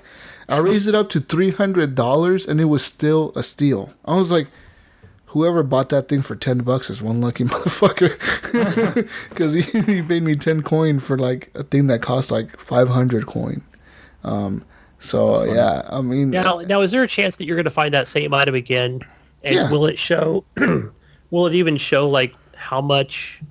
Like, hey, this was sold for 300 the last time. Does it kind of help you in that way? It does. It does. So like, you know, say like a certain item is selling for really high because it's really wanted. It's a very high demand at the moment. You can flood the market. You can put a bunch of it out on your shelves and flood the market, and it'll bring the price down. So like you're gonna have to watch that, because like for example, glasses. I was selling glasses for like 100 coin, but then all of a sudden, their demand went down a lot. Their popularity went down a lot. They were like very low popularity. So then now I couldn't sell them for 100. I had to sell them for like 75 to get people to buy them. So you're gonna have to constantly adjust prices. You can hold stuff back and not sell it. You just hoard it in your chest until the prices go up again. And you decide, all right, I'm going to sell them eventually, but not right now. And you can just wait and wait and wait and wait and wait. And then eventually the prices will go back up, and then you sell them. But your chests do have a limited space. You have like certain, like 2 different chests in my shop right now. And I'm wondering if I can upgrade it to get more in there. Because I know you can upgrade the shop, but it costs a lot of coin. It costs like 80,000 coin to upgrade the shop. You can unlock a bank where you invest your money into the bank, and the bank will actually make money off the money you deposit into the bank. You can unlock a witch, and she'll craft potions for you, so you can go into the dungeon and use these potions that'll give you like health or restore your health. You can unlock a blacksmith, and if you bring certain stuff back from the dungeons for him, he'll craft you better armor, he'll craft you a helmet, he'll craft you a better sword, a better breastplate, etc.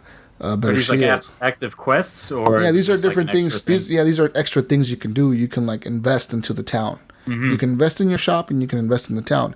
So you invest in the shop. You can say, I want to open up a blacksmith. I'll invest 500 coin. So then now you can go use the blacksmith in the town and be like, hey dude, I need you to make me something. And he'll be like, well, you need this, this, and this. Now you can set that as your wish list.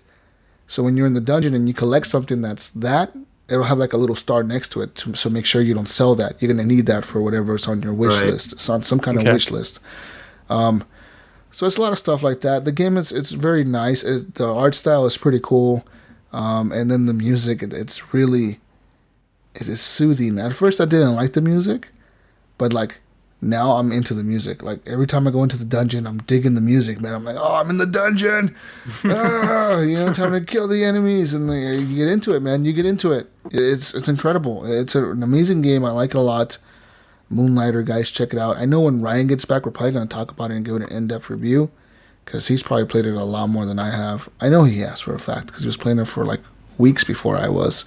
Yeah, and I know Scott Clark for the Video Game Outsider said he's put like 20 hours into the game, and he's only been into the first dungeon so far. Yeah, because it said the dungeon is procedurally generated, so every night you go back in there, the room that you thought you were going into is like completely different. It's like a whole different set of enemies. And then sometimes like you'll walk into a room and the door behind you locks. So you have to defeat all the enemies before it unlocks again. So you're stuck in there till you kill all the guys. And it gets hard, man. And like if you die in the dungeon, you can respawn in the dungeon, but all the stuff you were carrying is gone. Oh no. Is there a way you can get it back if you go back to the body where you died, or is it just... I don't know if you can. I don't think you can because, like I said, every time you respawn in the dungeon, it's a new dungeon. Oh, so everything's like, different again. It's really weird. So I don't think you can get the stuff back. You just lose it. So it's like a risk you're running, right? Like, one more door? Should I go through that door? Or I have 20 health left. Should I risk going through that door? And like, sometimes you're like, fuck it, I'm going to risk it. Then you go in there and there's like 20 enemies in there that are all coming after you. You're like, oh, fuck it, you can't get out because the door is locked behind you. You got to kill them all and then they're killing you. But you might have a few potions on you. So you're like, oh, I'll take these 2 potions right now. Restore my health up to 80. Have a better chance to go in there. Then you go in there and then, yeah, you turn out pretty good. But it's an amazing game. And just want to give a big shout out to 11-Bit Studios. Because they gave me a review code for the game. I don't know about Ryan. I don't know if he bought it or not, but they actually sent me a review code for it, and that's pretty incredible. I don't know how much the game costs. I'm assuming it's like $20 on Xbox and Steam, if not cheaper. And if it's cheaper than that, dude, I recommend it highly because it's a good little time, dude. Like you got like your dungeon, you got your management, your shop, and you gotta pay attention to all that. It's a pretty cool little game. It's a pretty cool little game. Cool. Yeah, I'll check that out. It's on because I know he's got the game. So. Mm-hmm.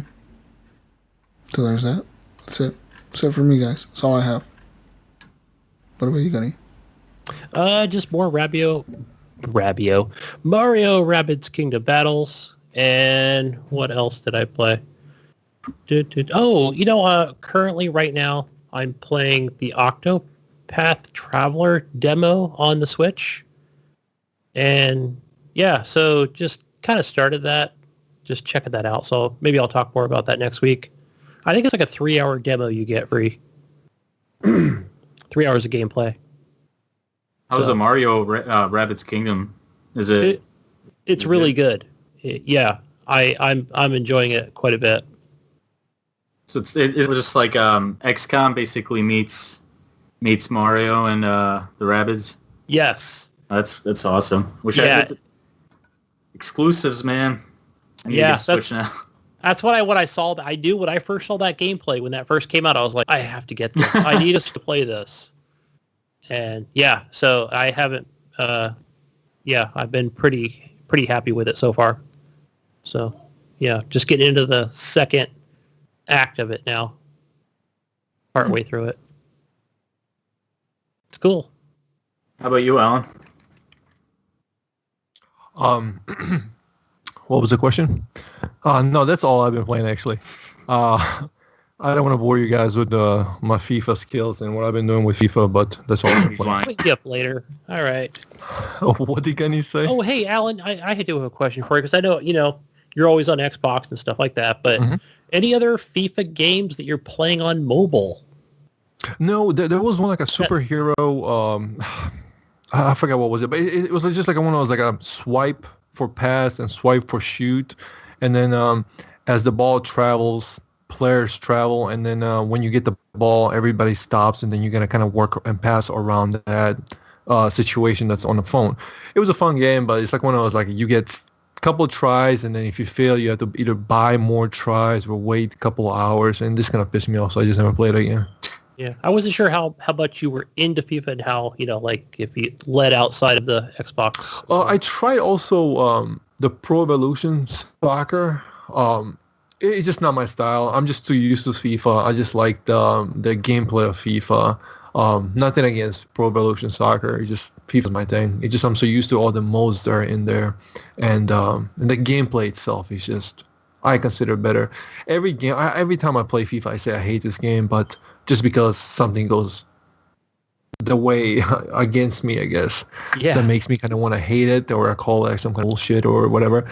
But the game's fun. What I tried from Pro Evolution Soccer, I didn't like at all.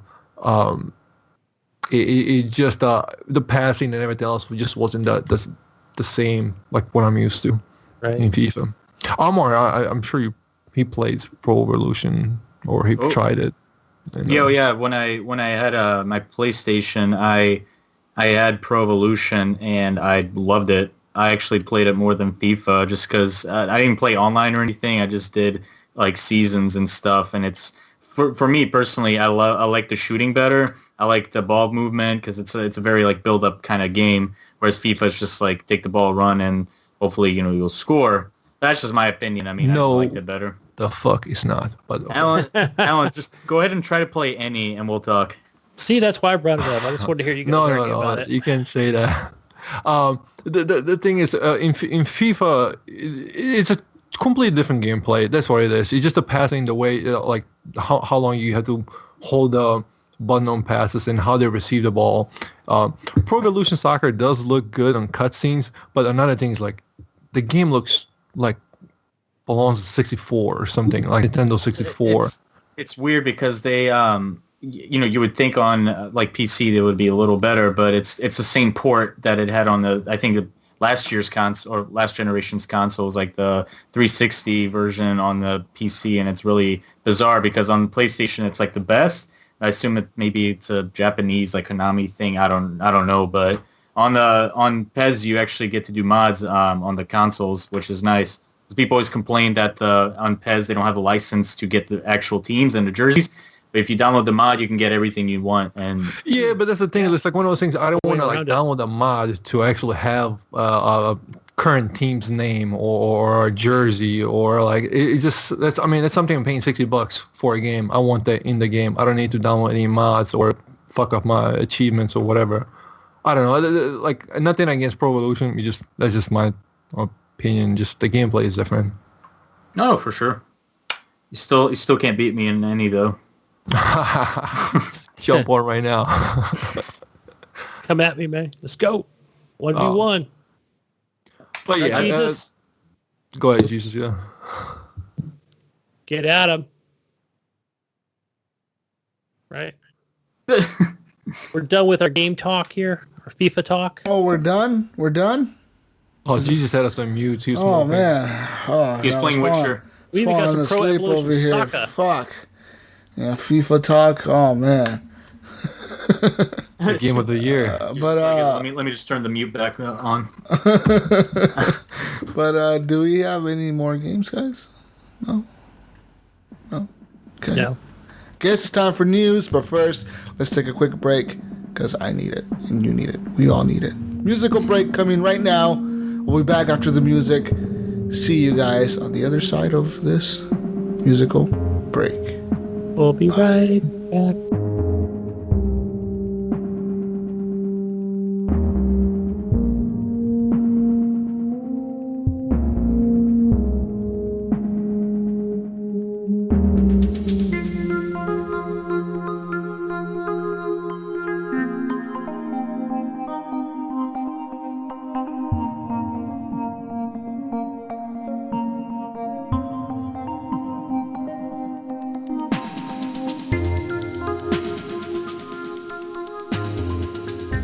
And we're back from that musical break. Hope you enjoyed the music, guys and girls. Let's get into the news.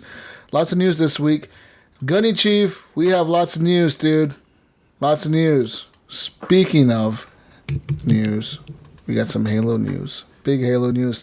343 Industries has officially announced Showtime's Halo TV series. Yeah. So pretty much the new details of the show haven't been confirmed. Before, when the series was announced back in 2013, I believe, if I'm wrong, I'm sorry, but I think that's when it was announced originally. Directors like Steven Spielberg were also attached to the project, but at this point it is unknown if Steven Spielberg will actually be a part of the project. But 343 confirmed that they are working with Showtime Entertainment, so that is the Showtime channel on your TV. and it'll be exclusive to Showtime. So you get to watch Halo's new TV show on there. They're shooting for a 2019 production schedule, so it might not even be out till 2020 or maybe late 2019, depending on how fast they can make the episodes and edit them and do all that stuff. But this is what 343 said. They said, quote, "We are working with some incredible talent to bring you an epic new story experience set in the Halo universe. Showtime brings its powerful legacy of experience in building stories for premium cable, and together with Amblin Television and legendary storyteller Steven Spielberg, we have been gracious partners in helping put together the right creative team to bring Halo to television. We are thrilled to have experienced showrunner like Kyle Killen and blockbuster director Rupert Wyatt on board, both of whom bring their own flavor of vision, intelligence, and voice to Halo. We're ready in the pre-production phase, and we plan to go into full production by 2019. So, I guess Steven Spielberg is part of the project too. I mean, he's probably writing the stuff, right, for them. Yes. I think it'll be cool. I really liked. I don't know if you guys ever watched that Forward Until Dawn. I watched the first episode. That shit was right. cool, It was like man. a 3-parter or something like that. It was like a 3 or 4 part episode. You probably find that on. Isn't it on Netflix or something? Yeah. The full thing, it's like an hour and a half for like the full movie on Netflix. It was pretty cool. It was well done. I thought it was really interesting how, because it does look like Halo. Like, in that one, it was wasn't that like kids training to be Spartans or something like that? Yeah, they were definitely all very young adults. They were all young kids, like in the training, right, for the Spartans or whatever. I think they were training. It was just a Marine base. Yeah. And yeah, I definitely love that show. And if they can get that mood and tone right, just like they did with the show, it'd be perfect. Totally, yeah. And I thought the way they did it for that show, it was well done. I mean, they had everything there like that. The way they looked, their uniforms, they all look fucking cool. So I think they could do a really good job with it. I just kind of disappointed that it's Showtime. I'll be like, that's my first thought was, okay, Microsoft's got money. Why are they? I don't know. It just, yeah, huh? I don't know why they would choose Showtime. Not to put Showtime down or anything, but I don't like Showtime. Why not? I don't like Showtime. I prefer HBO, man. yeah, do they Netflix have a big audience? Are they bigger than HBO, or is it just going to be a timed exclusive thing to Showtime? Before it hits the Netflix and the YouTubes, or are they just going to keep that in their library of videos? Maybe they didn't want to do a deal with Netflix, because I think Netflix would have been able to do it much faster than Showtime. Showtime's been working on this for, like I said, like about 4 years now, 5 years now, and it seems like they're barely getting to like get it done. I wonder if it was like something on Microsoft's end. 343 Studios didn't know what the fuck they were doing with the story, or Steven Spielberg doesn't know anything about Halo, and they told him he needs to play all the Halos before he writes a story. I don't know, you know what I mean? Like, it could be plenty of different things. But there's that. So if you're excited for that, I am, and I think it'll be cool. I might just sign up for Showtime for like, how you can like download the Showtime Go app and pay like $15 a month. I might just do that. Yes. Yeah. Yeah, that sounds good. Or maybe I'll switch. I think it should have been on Netflix. No, that's what I'm saying. It would have been more popular, right? Like, more people have Netflix than Showtime. Yeah, just because of that. Because even the Showtime, or what's the other one, HBO. I don't care about getting on HBO or just for like one show, I guess. Well, HBO. The reason I have it is because I have it through my cable, like this bundled. They give me like a discount if I have it, or I get to pick one channel of like one of those that I like. So I always pick HBO because of Game of Thrones, because of Westworld, because of the movies they have on there. Sometimes are really good. What does Showtime even have? Like, I mean, don't they have that show called Ballers with like The Rock in it? They have that, don't they? Do they have Vikings or something like that? Vikings is I Hulu. thought that was History Channel. That's on Hulu. I know Vikings is on Hulu because I've seen it on there all the time. Okay, that's a little thing. I don't know what other show Showtime has, man. I mean, to me, it seems like HBO has the big hitters, right? Yeah. They have the main ones. They have like the popular fucking killer ones.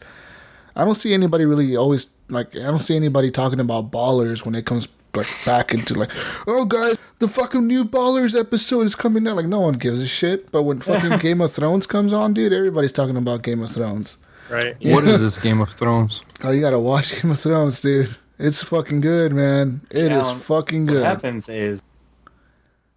See, I'm no, not actually, gonna I spoil it. I'm actually not gonna watched spoil it. Game of Thrones. I just haven't seen the last 2 seasons. If Alan can't focus on The Witcher, how do you expect him to sit through Game of Thrones? Exactly, right? Pay attention to all the characters. Yeah, how did you do You know that, what the problem is? Like, I watched Game of Thrones as I was playing FIFA, like, multitask, and Yeah. I don't and then the last season or the last 2 I have to rewatch because, I'm so hyped, dude. I'm hyped Right as up your fuck head. for the new season comes out next year. That sucks. I have to wait a whole year and a half for it. Oh, fuck. That's so lame. I'll go back. Which show are we talking about now? Game of Thrones. Oh, okay, they're bringing it back? Well, the last season comes out next year. They were supposed to be out this summer, but they had like some leaks or whatever. Like someone leaked the script or something. So they had like to rewrite everything. Why? They changed it all. You Because want to spoil it. they don't want to spoil it, right? Like, yeah, that's the whole point. Yeah, they want people to be hyped for it. They want people to like not. I mean, know. if it's a leak, just don't read it. I mean, people have read the book, so they kind of know how it ends. But the people that haven't read the books, they want a good story, bro. Fucking story, man. Want to know what happens with the White Walkers and all those motherfuckers? Yes. Oh god, dude, that's when you go on Reddit and just go on like this rabbit hole of like Yeah. theories and everything, man. This will happen, and Jon Snow is related to this person, and this Yeah. person is related to If you this read the person. first chapter, the word "the" is repeated 6 times, so 6 is the number that we're looking at. Yeah, it's totally, dude. That's all I'm not Game of going Thrones. down that Fucking rabbit hole. Reddit. No, thank you, Reddit. Oh man, guys, let me talk to you about Temtem. Temtem is a massive multiplayer creature collection adventure. Temtem will be on the Nintendo Switch, Steam, PS4, and Xbox One. And you can now support them on Kickstarter.com. Temtem is a game that looks a lot like Pokemon. It's like Pokemon, pretty much. That's all. That's all it is. You're gonna let me read the description they have here on Kickstarter. This is: every kid dreams about becoming a Temtem tamer, exploring the 6 islands of the airborne archipelago. How do you say that? Archipelago? Archipelago? Archipelago, Whatever. Oh, Arch. Yes. Discovering new species and making good friends along the way. Now it's your turn to embark on an epic adventure and make those dreams come true. Catch new Temtem on what the fuck? What's up with these words? Omninacious floating islands. Battle other tamers on the sandy beaches of Denise, or trade with your friends in Tukmak's ash-covered fields.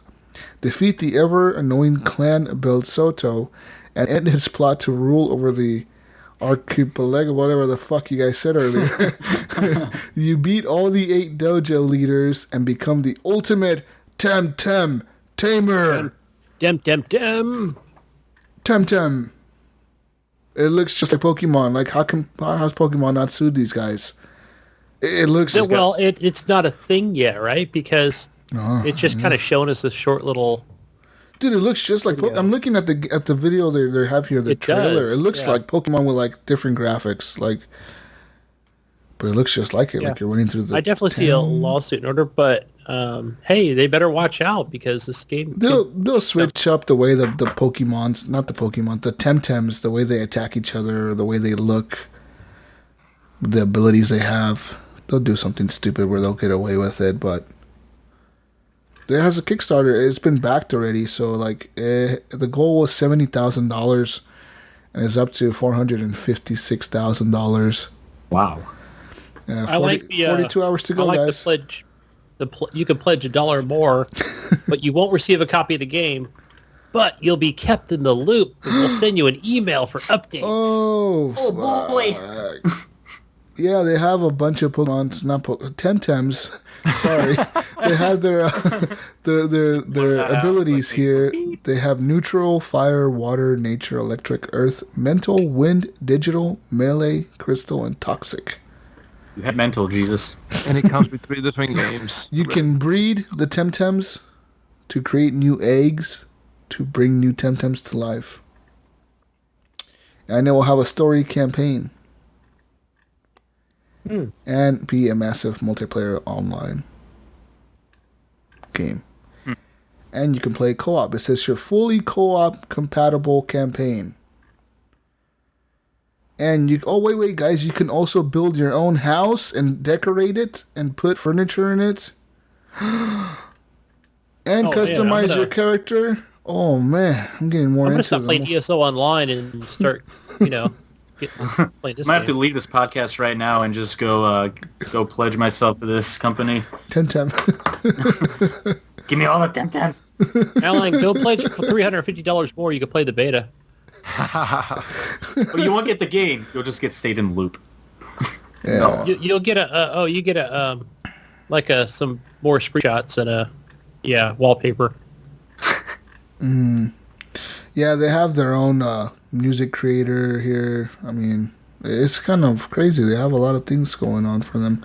I wonder if this will be crossplay between certain platforms. Like, can I play this with my friend on the Switch or on the phone? Well, no, it's not coming to phone, right? But can I play this on like people with like a Switch or Steam? Can crossplay? I mean, it's going to be an MMO.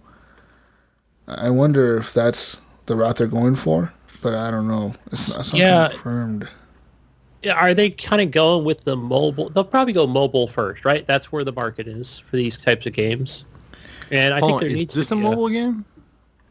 No, it's a straight up Xbox, PS4, Steam, Switch game. Oh. Huh. Yeah. I don't know. PS4 is going to throw a wrench into the whole thing about crossplay. Crossplay, yeah. Trigger. Jeez. Hold on, aren't they excited about trying it now? About what? PS4? What about them? Excited about what? Trying out the crossplay? No. I don't know. Okay. Really. I didn't check Twitter all day yesterday, so who knows what their... But I'm sure their stance is still no. Yeah. They do crossplay, right? I mean, I don't think we with ever PC, did mention that, but... Well, they do with PC and phone. But, yeah. And in other news, Nintendo may be working on a new 3DS, or they're trying to find the successor for the 3DS. That's what they're saying. The president of Nintendo said that they're kind of looking at how to replace the 3DS. You don't need to replace it, guys. You got the Switch. What are you doing, man? What the fuck are you doing? Exactly. It's like... But it was so successful, right? Yes. What would they change? Yeah, what would they change in the 3DS? Yeah, what are you changing that? It's already 3D and shit. Like, and as far 4D. I don't follow everything. 4D. But maybe they just need a bigger screen or something faster, better processor, and keep it still where you can play the 2D games or the 3DS games, There you or go. just maybe like something newer, something bigger, something better. Because my nephew just got the Switch, and I do like the feeling of the device. If they can have the similar device that can play some of these older games, that would be perfect. I'll actually buy it. Or you know what they could do is like they do with this old like SNES consoles and NES consoles, where they have like a bunch of games like programmed into it. Come out with like all of the old Game Boy Advance games, and like put it in like like a new 3DS will come with them in, because I'm sure the files are not that big, won't take up that much space. Right? Pretty cool. Yeah. So see what happens. There's no word though. I mean, that's pretty much all the president said. Like, yeah, we're looking to replace it somehow, some way. We don't know how yet, but we will eventually, hopefully. Another Nintendo. Jesus, what? I was going to mention real quickly, Jesus, that they just have they had a new iteration for the 2DS last year. So I guess it is the 3DS's turn. Yeah, it is, and then it'll be the Switch's turn because I think it keeps getting hacked. And let's talk about that right now. Nintendo Switch news. In Super Mario Odyssey, they added that balloon mode. Well, some people are finding pornographic images in their game. That's right, people. Bringing the news to you. On the Nintendo Switch subreddit, there was a post from a Reddit user showing photos of porn on the Nintendo Switch, warning parents to disable the online connectivity to the console. And pretty much, for now, the spread of the pornographic images appears to be limited to Super Mario Odyssey and the game's Luigi Balloon World mode. pretty much in Luigi's Balloons world, you can hide balloons around the map, and then when someone goes up to the thing to do like the challenge to like, oh, find the balloons, it'll show like your profile picture on the screen, right? Like who hid the balloon, whatever, who found the last balloon, or who is on the leaderboard or whatever. Yeah. Well, some people are putting porn on there because, according to somebody else, some person bought a Switch on eBay. It was listed as broken, so he bought it, and it was actually a dev kit. And he figured out how to hack it and use it.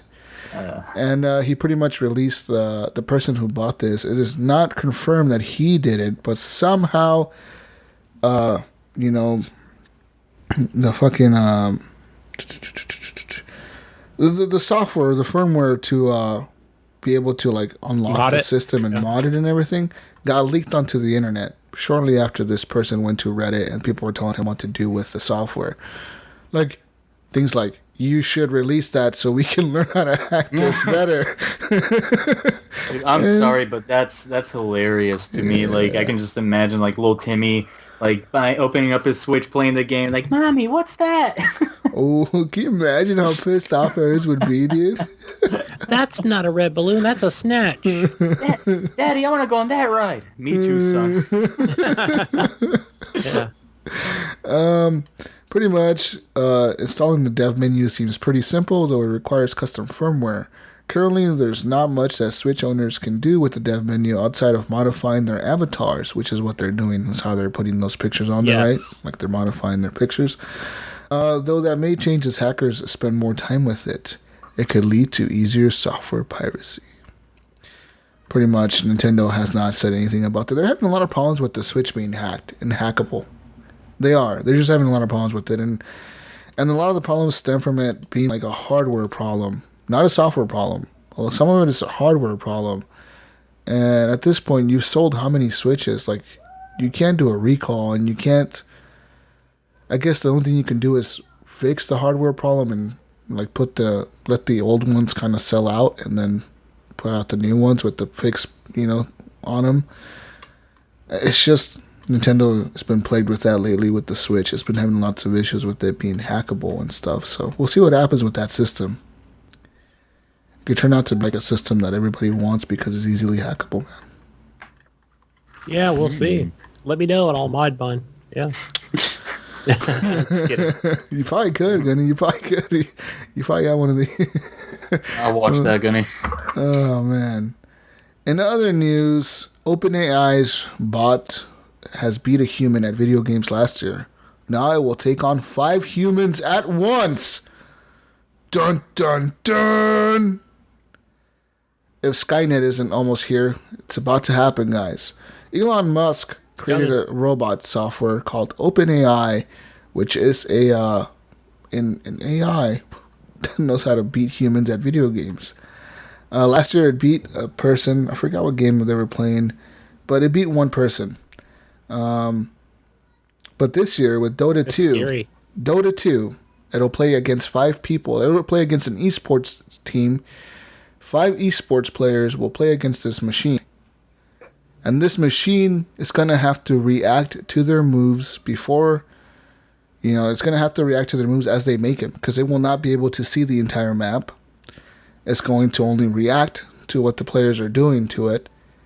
And people are going to see if it could beat them. It's kind of interesting. I mean... We can't beat the machines. Beat the machines. You gotta join them, man. I can beat them. I beat Jesus. I can beat... Jesus is a bot. That's what it is. Am I a robot, guys? Oh, man. But, yeah, I mean, it says here that some people have been playing against the OpenAI robot for a bit now, for a few months now. And people say that they could beat it. They could beat it. If it's more than one person, the robot kind of freaks the fuck out and doesn't know what to do. Self-destructs. But yeah, I mean, at first they said they were able to beat the bot in up 10 to 15 minutes. And then the matches started taking 20 minutes to beat him. Then they started taking 45 minutes to beat him. And now it's going to be an hour to beat it. Dun, dun, dun.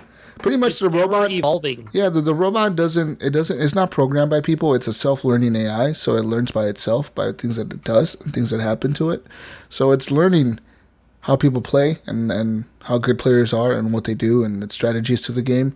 So I guess these people have been kind of testing it, like teaching it a little bit of, how to play Dota. So by the time he plays the esports players, he'll stand a chance. The robot will stand a chance against the humans. That's fucking crazy, man. It is. Think about that. That it's, It's just a machine, right? Like, it's just a machine, dude. So there's like a bunch of code, software in the fucking computer somewhere that's doing all that. I just get that. I always just come back to that old movie from Lawnmower Man. It's just going to start taking over. Like, it'll just, like, swallow up the whole convention center and just wrap everybody in, like, electrical wires and, like you said, Skynet starts.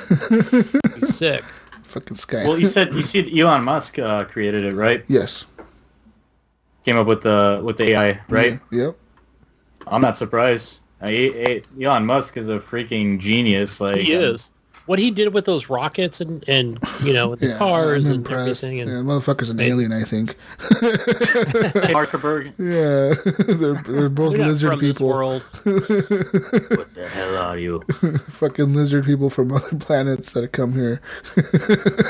Crab people. In other news, guys, Amy Heng has finally announced that she actually no longer works for EA. Before, it was kind of like rumored that they were in talks with her or whatever. She pretty much said, like, look, I left the company back in January. I've actually opened up my own studio, and I plan to employ about 6 to 8 people at most, 15 at most. She's going to start with 6 to 8, maybe 15 at most. And they're going to do some more projects, like some VR stuff, is what she said. But yeah. She says that other game that she was working on is completely dead. Like, it's done. Like, the shit's fucking canned. Amy was from Naughty Dog, right? She was. Mm-hmm.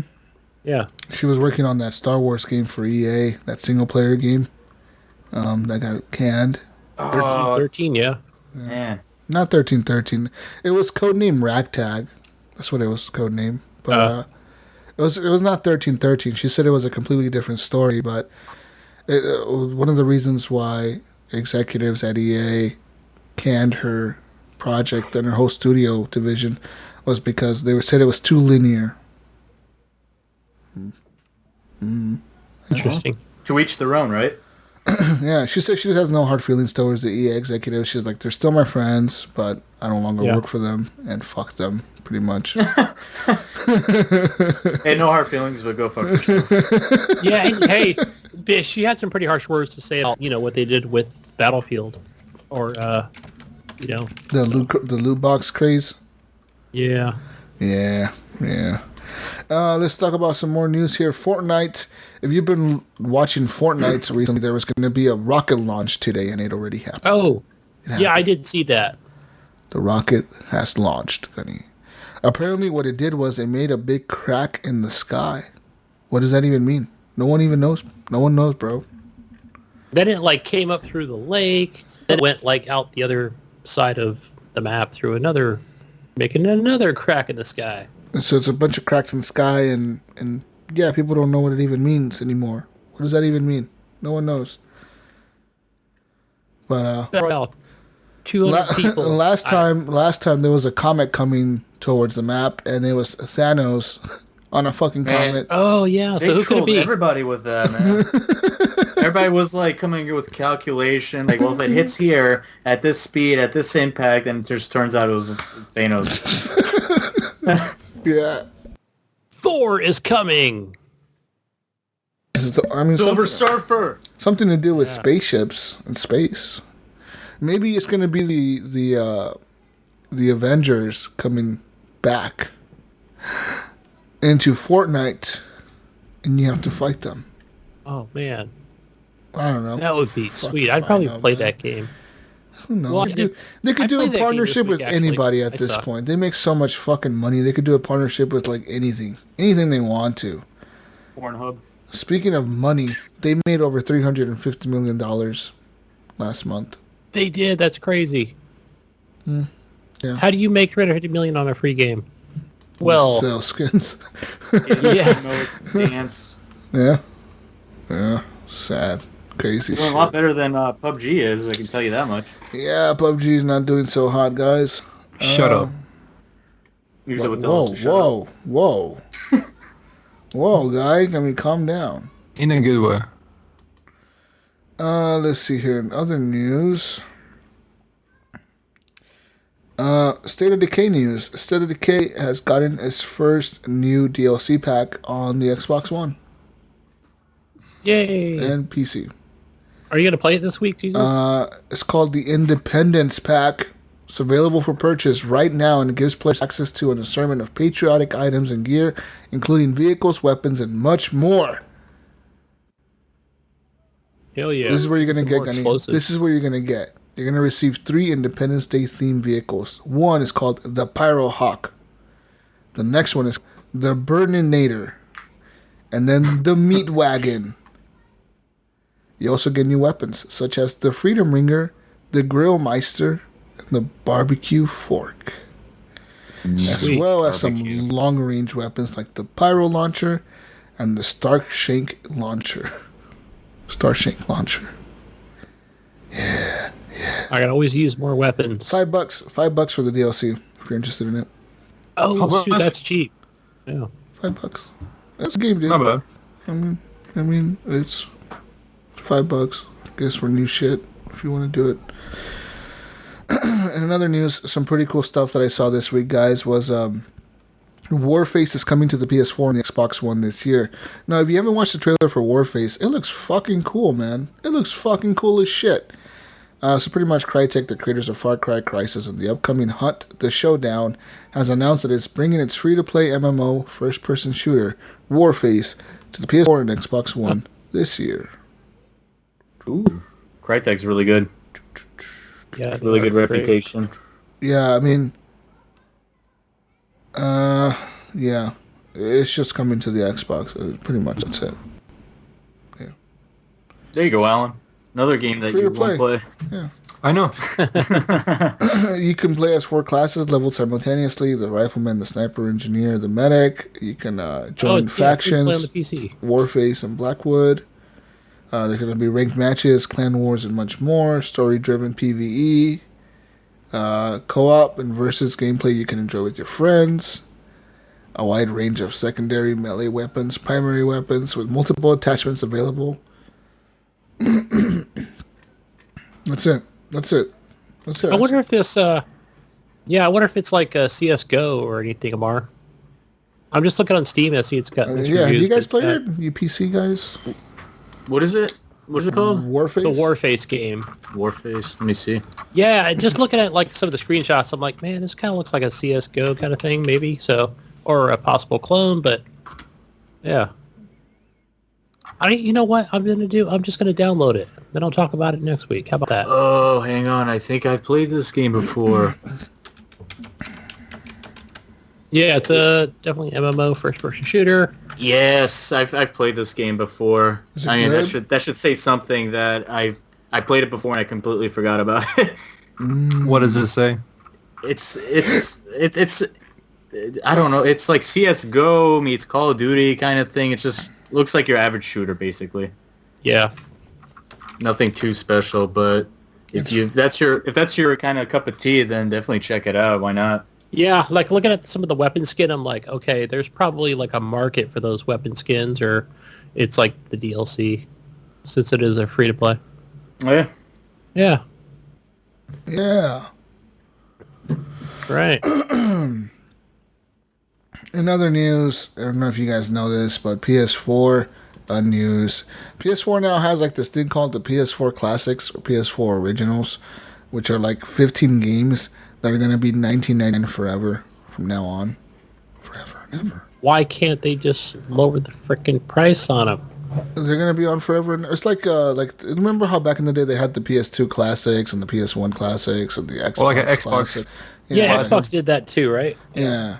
So like the games that are $20 forever, they're just, you could go buy them brand new, $20. So like on the list right now for For PS4, I know that The Last of Us is on there. The Last of Us Remastered is $20 now. I don't know if you get the DLC with that one or not. I don't think you do. But Horizon Zero Dawn, the Complete Edition, that one comes with the DLC, the Frozen Wilds or whatever. That's $20.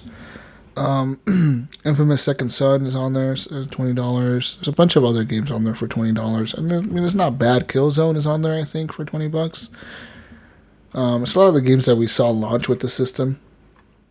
So they usually do this at a certain point in the console's life cycle where they're just like, well, fuck it. Let's just release games for cheap because no one's buying them anymore. Right. Yeah. Cool. In other news, what the fuck is this? I don't want to read this. It's pretty much the Sony CEO, president of Sony Entertainment, talking about PlayStation, how they screwed up back on the PS3, and now that the PS4 is the story of redemption. Like, dude, whatever, man. Don't come in after E3 or crappy E3 and, yeah, come on. Who gives a shit, man? Like, they're saying that the PS4 is now at 79 million units as of March 2018, which puts it behind the PS3, which sold up to date a total of 84 million. So, wow, it'll probably beat out the PS3 for sure. You know, think about that, like how many units they sell per month, and so yeah, I don't think it'll catch up to the PS2. I think it'll be to the PS2, but I don't think it could pull PS2 numbers, man. PS2 is like 125 million consoles or some shit like that. It's insane. Wow. Yeah. They're like insane how much PS2. But PS2 was also supported for like 15 years or something like that. Yeah, it's a long time. Even I had like 2 of them, so. Yeah. Everybody played PS2, man. There's like no one that I know that didn't have a PS2 at some point, you know? Don't put your hand. But yeah. That's it. That's all I have, guys. There's a new Overwatch character, the hamster and the ball. You guys seen that one? Which they copied from Smite. Who cares? Still a hamster and a ball, bro. They did it better. It's a pink hamster in a ball. Okay. Yeah. Speech. With a stripe. Better. That's Better all rolling. That's all I have for news, guys. I don't have much else for news. Really kind of a weird news week. Questions. Oh, wait. Hold on real quick. I forgot to mention the games with gold for July for Xbox will be Assault Android Cactus, July 1st to the 31st. And then Death Squared, July 16th through August 15th. And then Virtua Fighter 5, Final Showdown for the 360, backwards compatible. And Tom Clancy's Splinter Cell Conviction. Hell yeah. For backwards compatible. I don't know. I wasn't a big fan of Conviction. I thought the last one, Blacklist, was way better than Conviction. Blacklist. This one is the one I think I that like Conviction better. kind of led into Division. Kind of, they copied a lot from this game. Me? No. The way it looks, the way it covers, the way it displays, and then the menus and a lot of that kind of stuff. Dude, they need a new Splinter Cell game so bad. Fucking Ubisoft. You need a new Vegas, my Rainbow Six Vegas game. Yeah, we do. Well, Siege was supposed to be that, but it never turned Yeah, out. but Siege sucks. No, I don't think Siege sucks. It's different. It's different than what Vegas was. Vegas to me was fun. Like you can customize almost everything, and like it's just memorable. Siege is fun, but I like Vegas better. For sure. Yeah, me too. Vegas 1 and 2 are great. And also a bunch of games are coming to Game Pass next month. Vermintide 2 will actually launch on Game Pass, which is kind of surprising that they actually got that to launch on Game Pass. But it will be available day 1 on Game Pass. And they're adding a few other games like Oblivion.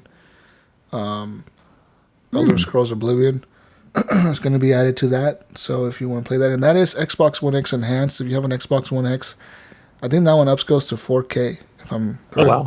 Yeah. Well, Yeah, I mean, but- Fable Anniversary upscales to 4K too. Like all the Fable games, I think upscale. Even the old Halos upscale, the old Gears of War upscale. It's kind of weird. They just did it. Like, fuck it. You know, if you bought the new console, you get shit, I guess. Oh, Fallout 3 is also coming to the Game Pass. Fallout 3. That's a big one, too. After Fallout 4 just came, Fallout 3 is coming next month. Sweet. And the PS Plus games for next month will be Heavy Rain.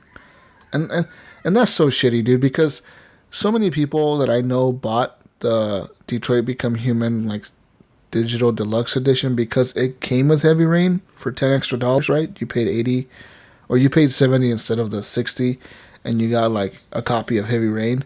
But now, like, a month later, you're giving away Heavy Rain for free. Yeah. That's so shitty. But I'm excited to play it, dude. I really am. I thought of buying that game after I played Beyond Two Souls.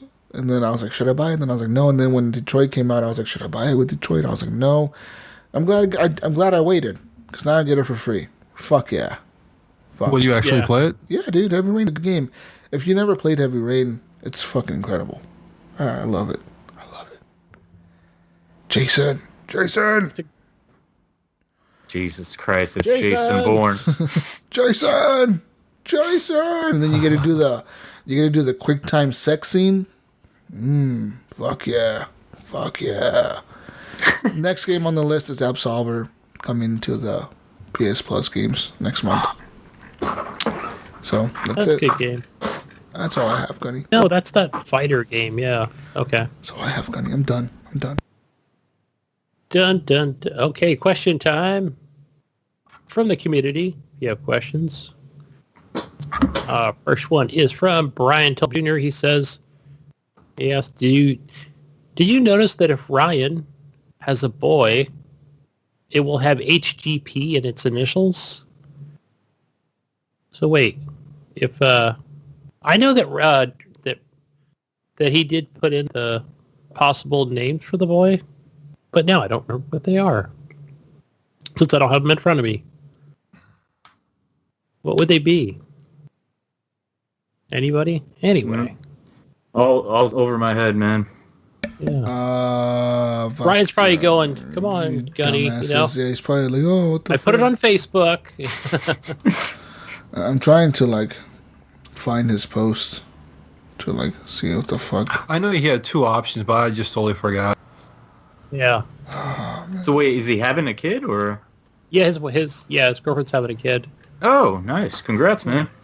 Yeah, Ryan's having a kid, dude. Oh, hey, hold on. Phoenix Hugh Gibson. There you go, HGP.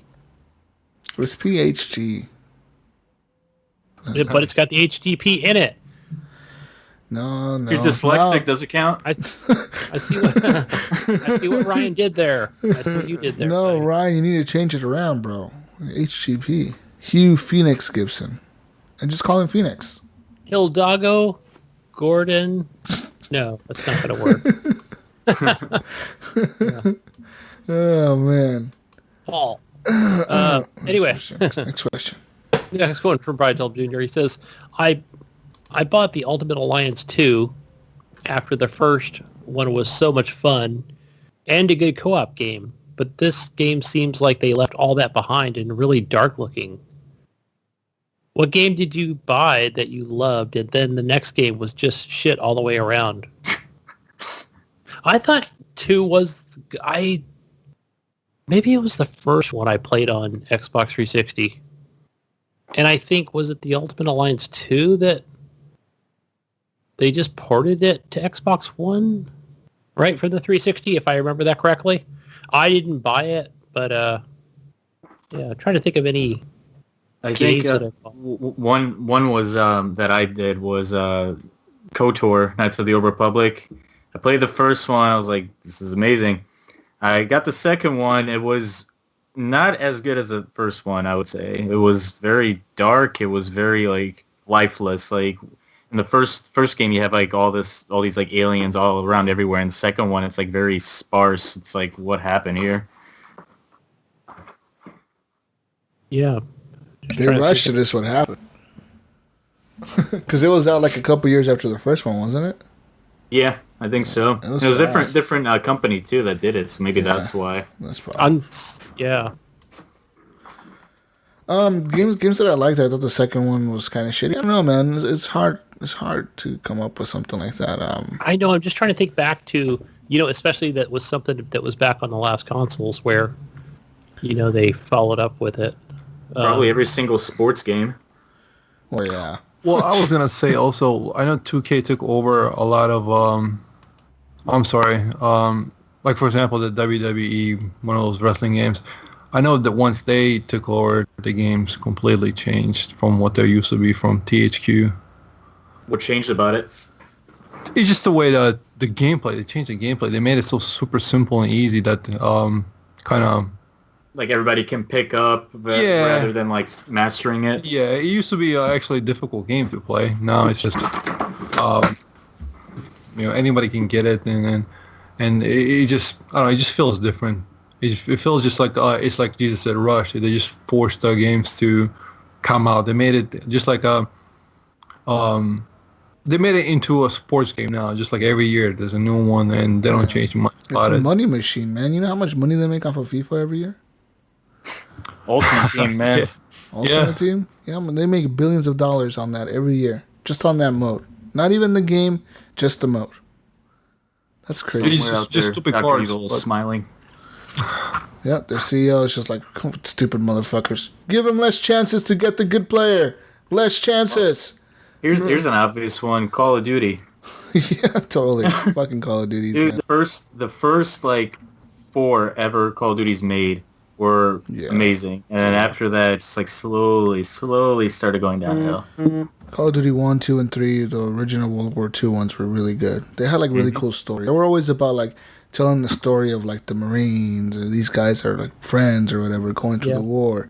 And then they completely changed that up with Call of Duty 4 Modern Warfare, which was still pretty cool because he still had that story in there with Captain Price and Soap and all of them. And then, like, after that, it's just like, what the fuck are you doing with World at War and all the other games? I would say World at War and Modern Warfare 2 were still up there pretty high. But they were. Yeah, for sure. They were great games, but I definitely love, like, all the stories. They're all memorable, you know what I mean? If you look back in 10 years, you still know what the games were about. I remember the story from Modern Warfare, like, the sniper mission and all that shit. Oh, fucking cool. 50,000 people used to live there. every time you launched the game, that would come. So cool, man. But what about I didn't play it, and I think the reason I didn't play it is because I like the Dead Rising series, but Dead Rising 4, I remember Ryan was just saying, yeah, it's Dead Rising, and and the reviews were crap, and none of the gameplay enticed me to even try it. So, but 3 was good. 3 was good. 3 was a lot of fun, but I enjoyed it a lot more in the co-op. I still didn't like how they had a time limit on it, though, where like the nuke was gonna go off in the city or whatever. You had to beat the campaign. It but they gave you more time to explore. I'll give them that. They did. They give you way more time, but there was still time. Like you were still. There was still a timer, and they just didn't. There was no timer on the screen. Yeah, but there was still. Because there was a mission I failed that was like, oh well, can't do this anymore. You can't do that anymore. Yeah, there was a timer on there where like the nuke was gonna go off in a week, and I don't know if it was like a week in real time or a week in game time. I don't even know. They never told you. You just gotta keep it in the back of your mind. Like, they gotta keep. Okay, I'm gonna probably not spend more than an hour. Yeah.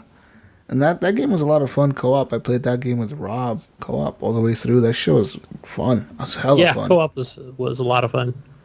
But I never played. Put somebody in front of you. All right, blow them up. One game that's like that I always thought was interesting from the first time I ever saw it was Dead Island. I always wanted to play that, and when I got to play it, I was like, "This is the lamest thing ever." I don't care for it. The Dead Island series so lame. The Dead Island bullshit. Like I was like, this is so fucking lame. Like the trailers made it look so cool. Like this island where the zombies are taking over, shit's going down, and then you got to play the game, and it's like this weird, ugly, fucking. They definitely had their redemption when they remade Dying Light. Because Dying Light was a pretty good game. Dying Light was awesome. Yeah, Dying Light is good. But I still remember the Dead Island commercials, like when they were in a hotel. Yeah, dude, they were cool. They were like the best commercials ever. Yeah, that was pretty awesome. Where the chick is running and like doesn't the zombie tackle her out of the fucking building or something like that? Out of the window, yeah. Her daughter like bites her in the neck, she flies out or something. Yeah, that's crazy. Yeah, that was a cool trailer. And even like the trailer they released I don't know if it was this E3 or last year's E3, where the dude was jogging down the road and like zombies and shit are going all around him. Oh, He's just like jogging with his headphones on. He doesn't even realize that there's like fucking shit going on behind him. That's me in a zombie apocalypse. I'm so oblivious. But yeah, man, there's lots of games that are like that. But to be specific to like one that I really liked, I don't know. Yeah, one to the next. I can't think of any off the top of my head. Anyway, next one is from Sean. I am full horribly awkward. He wants to know, what is the hardest boss battle you've completed? You know any good boss battles? The one that comes to my mind was Final Fantasy VII beating Ruby. And that, if people, I don't know if you guys played it, but if anybody who's played Final Fantasy VII, Ruby is one of like the toughest like bosses you can face. But it's an optional boss. That's one of the plus sides. But that game will like mess you up. And I beat it one time, and my life was complete after that. It was one of the toughest bosses I've ever played. No, but I hear a lot about that game. Oh yeah. Metal Gear Solid 5 had that big robot with the penis that was really difficult to kill. Do you have to hack off the penis?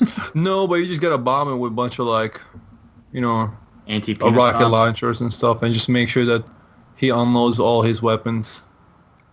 Fuck, that game is a weird game, man. That was a weird game, but it's such a fun game. How long does it take to beat the campaign in that, Ellen? You know what? I've had side missions that took me like an hour just because I took my time eliminating. I love that game. That is my favorite game ever. Metal Gear Solid 5. There was no FIFA time then, right? No, I did a bit. My friend hated me, but that game is like for example, like Metal Gear is one of those games that makes me buy a console. Like PlayStation 3, I bought it because of Metal Gear Solid 3 and 4, and this game is just amazing. Just the gameplay mechanics, the everything that you can just do in the game, the way you can knock out. It's a puzzle with shooting puzzle. You kill this guy, make sure that nobody hears you here, and then do the same thing again. I just enjoy those kind of simple games. But yeah, that boss was I actually here I should show you this. I have this thing. Hold on. Oh fuck, hold on. Yeah. What is that? That's awesome. I have the little arm from the collector's edition for Metal Gear Solid 5. I bought this. I actually found this on the store like 3 weeks after the game launched. I saw it like at the store randomly for like $100. That is awesome. So I just I would bought actually it. buy that. It's fucking cool, huh?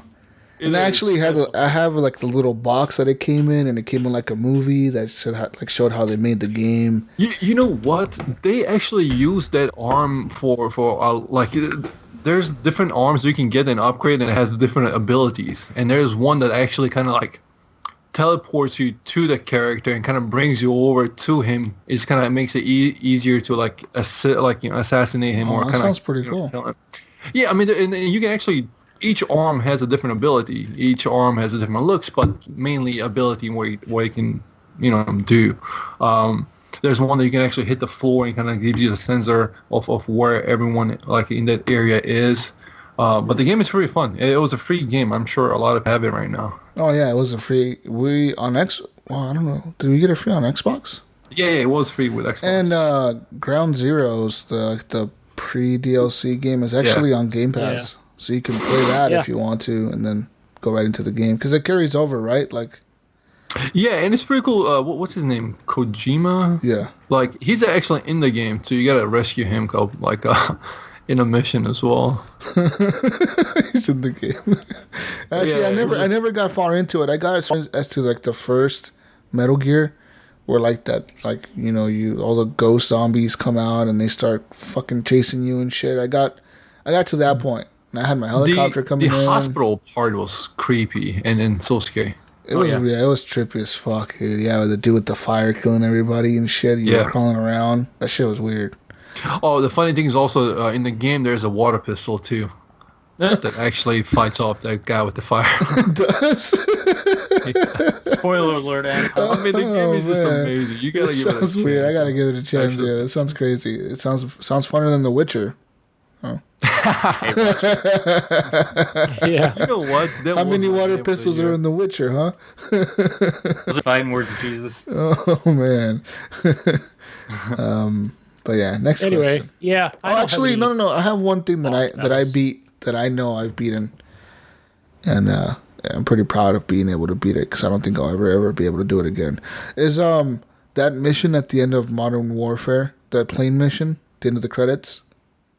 I beat that shit on veteran, dude. Oh, well, you have to get it below Yeah, How yeah. Mile Club. yeah, yeah, Mile High Club, yeah, Mile High dude. Club, that's it. Yeah. Yeah. Dude, I remember that. It's so cool. I was able to beat it, dude. I watched like fucking videos and studied the YouTube- fucking yeah, map and YouTube videos fucking on that. the timing down, the shooting, how many times you have to reload. I fucking mastered that fucking shit, dude. When you throw Yeah, when it's the flashbang and everything, flashbangs, yeah, where to hide, where exactly how to lay down, where to lay down. Yeah, you have to have that shit down. It's like a science.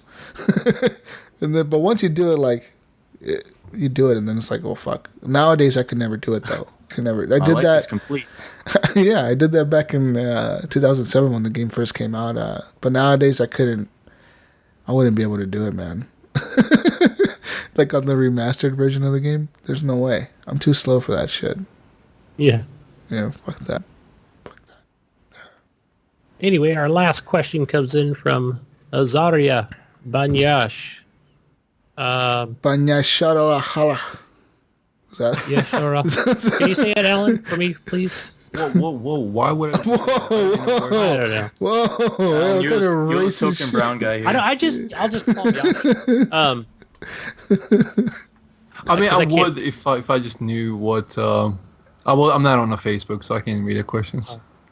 Yes, one franchise to play in chronological order to completion for the rest of your life.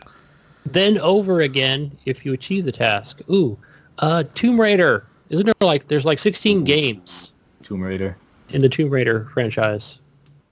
I mean, going back to the rest of 1996. Well, and all like the little spin-offs. Yeah, I don't doubt it. Tomb Raider is definitely one of those good games. Metal Gear. I want to play Mass Effect the rest of my life. The trilogy. Even throw Andromeda on there too. Fuck it, I'll play them all for the rest of my life. I'll make all the decisions the good way, the bad way. I'll punch the reporter. I'll hug the reporter. I'm doing it all, guys. I don't care. I'll do Final Fantasy for the rest of my life. Oh, good call. Man, there's so many good games out there that I know some people would definitely say like Fallout or the Elder Scrolls series. Jesus would say Witcher. Can you imagine the Elder Scrolls for the rest of your life from the first game to all the games? Like that would last you the rest of your life. Especially Skyrim. Skyrim is like a game that never ends, right? It's like a game that isn't that a type of game that always generates quests? Like it's programmed to always generate a quest no matter what. Like it's always going to give you a quest. Hold on, Amar. What did you say? You wouldn't choose FIFA? Oh God, I'd rather hang myself right now. I'll help you with that. But Okay. FIFA, come on. Final Fantasy. You like Final Fantasy, don't you? No, I do. I never finish them all. I mean, any of them, just because I get bored. We're not surprised. Yeah. I wouldn't mind finishing 15. That's like on my list to finish. 'Cause Guys, that is a beautiful my, game. my goal today is to play The Witcher. You hear that, guys? You got to hold Jesus to that. Yep. That's my goal today. I'm going to play like 2 hours of it and then I'm gonna be tired of it. I'm Why not going listen to Amar? I'm going to restart it and play the first hour of it and then turn off. Exactly. And then you're gonna like message everybody in HGPs like never let Amar on this again. Oh man, You know what so other game wanna is get good? into it, man. Sea of Thieves. Sea of Thieves, they got new DLC, dude. I mean, Yeah. Didn't we play? That's another game we played. see, I was your captain, remember? yeah, I was Captain Jesus of the SS JesusWalksAlot. Sea of Thieves update. No, you cannot. And then we locked him up. I remember that. Yeah. Oh, you guys locked me up. Well, I was AFK for like ever, dude. I actually went to like McDonald's and shit. Yeah, what kind of captain? A hungry one. Ship. I went to like McDonald's. I was driving around town and shit while the controller was like on my bed. Jesus, we're about to board. Yeah, I'm gonna go get a Big Mac and a quarter. We had a Magna and 2 ships attacking us. Jesus, where are you? You guys Hands did it. over to him. Like, can I supersize that? You know what that game needs now? You know what that game needs? It needs to ban you for 2 hours for going AFK. Ooh, damn, that would be bad. That would be bad. No, actually, I got most of those gold. I got like 22,000 gold now. How much do you have, Alan? Yeah. Oh, not much. Ooh, I thought you liked these. Who's the captain I do. now? It's just like I've been banned for a while. Alan, Now look at I'm me. back. Look at me. I'm the captain now. You're not even on the ship when I'm there. So I'm pretty much, yeah. I think they're working on the. When is the DLC coming out? Didn't the DLC already come out? The new one. Yes. What did it add? Let me look up the patch notes real quick. I'm looking up the patch notes. Gotta bring the facts to the show, guys. Patch notes. Patch 1.1.4 has brought the improvements to the mechanics of gunpowder kegs, skeleton aim changes, key performance improvements, and fixes for known issues. They added gunpowder skeletons. Carrying a gunpowder keg, skeletons can now rush towards you, light their fuse, and boom! Ooh. Off to the ferry you go. Our matey, off to the ferry you go.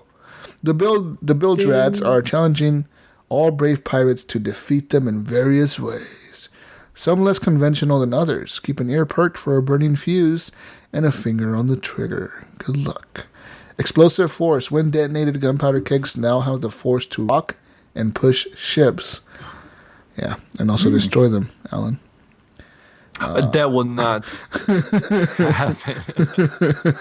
When holding a gunpowder keg, players can now light a 5-second fuse by pressing the primary action button, right trigger on the controller, or left click on the mouse. A 5-second fuse, not bad. Let's see here. They've added more stuff. Build rat cosmetics, the Bone Crusher sword, pistol, blunderbuss, and Eye of the Reach, priced at 15 doubloons per items, are available until the 10th of July. That's not bad. I might go get them.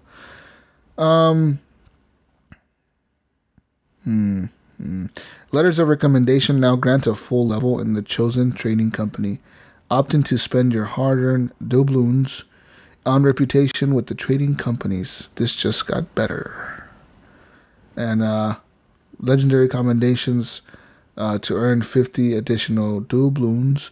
These legendary commendations have been added based upon player feedback. They've also Megalodon's behavior have been updated, skeleton accuracy, joinable status, build rat UI, performance improvements, all that good. This is a big patch, dude. Got a lot of notes here. A lot of notes. But Good stuff. yeah, I don't think you can recognize any of them for real. the new It's just small skeletons. little things. The new skeletons with like the gunpowder kegs, that seems like a big deal though. Like, can you imagine like them running at you like, oh, I'm gonna blow myself up. Did they also say that they're going to add actually AI ships? No AI ships on this just yet. No AI ships.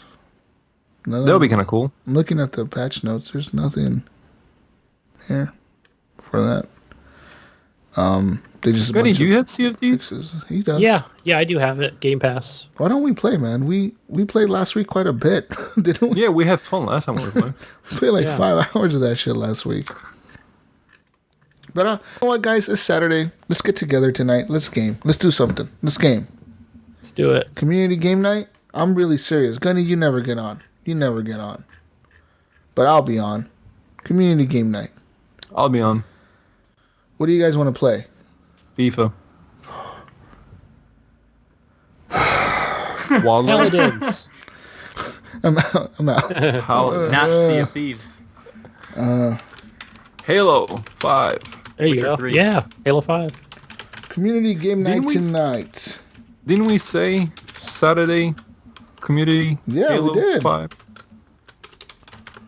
Let's play Halo 5. I posted it in the group. Go like it, guys. All right. All right. But we're Next. done. Oh, we're more questions?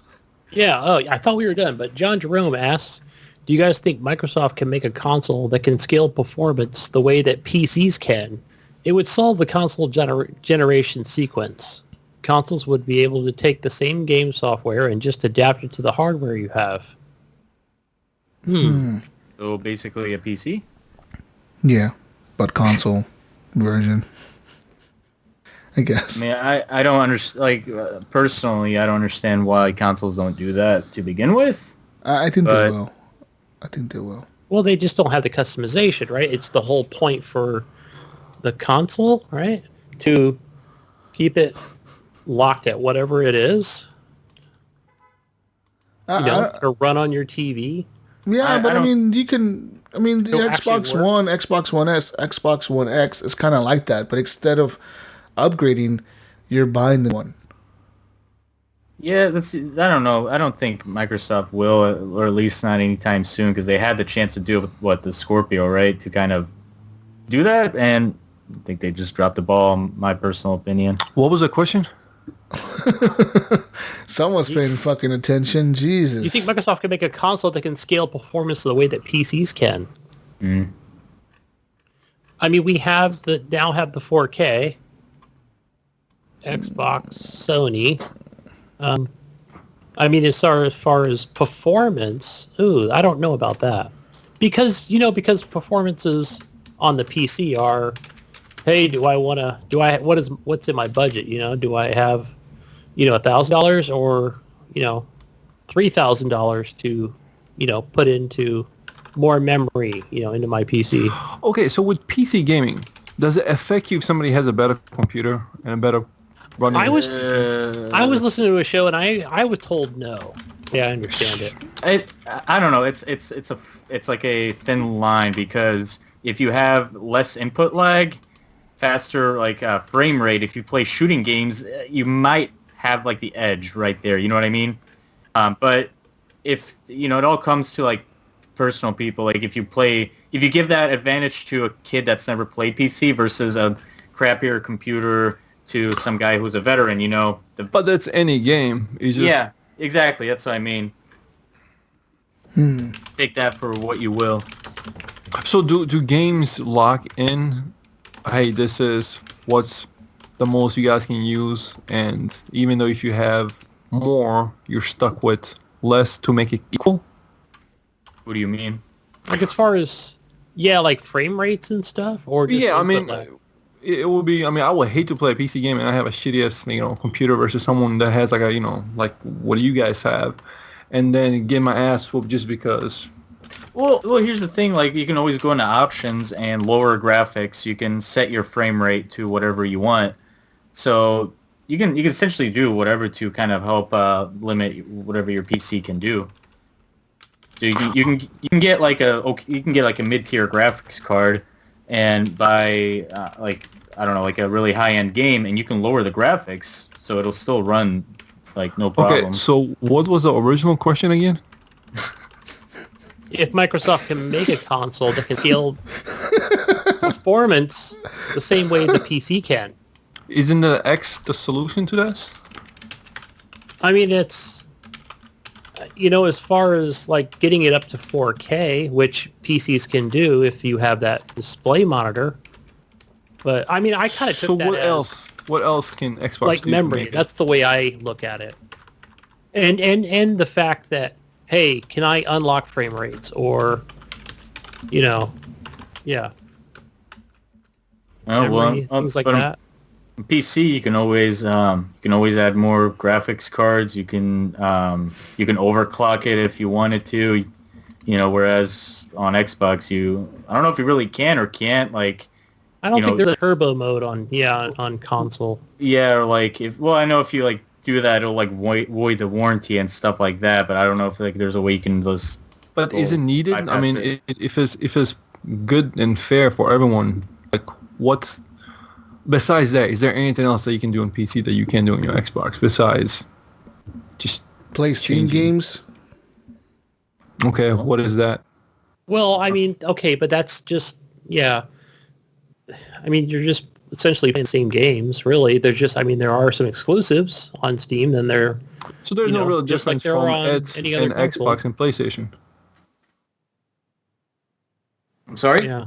Well, the difference between the systems are the controllers, the interface you use to use them, the UI on the screen, and how you interact with that. I mean, when you turn on your Xbox, you have a bunch of tiles. When you turn on a PS4, you have the blue screen, the XMB or whatever.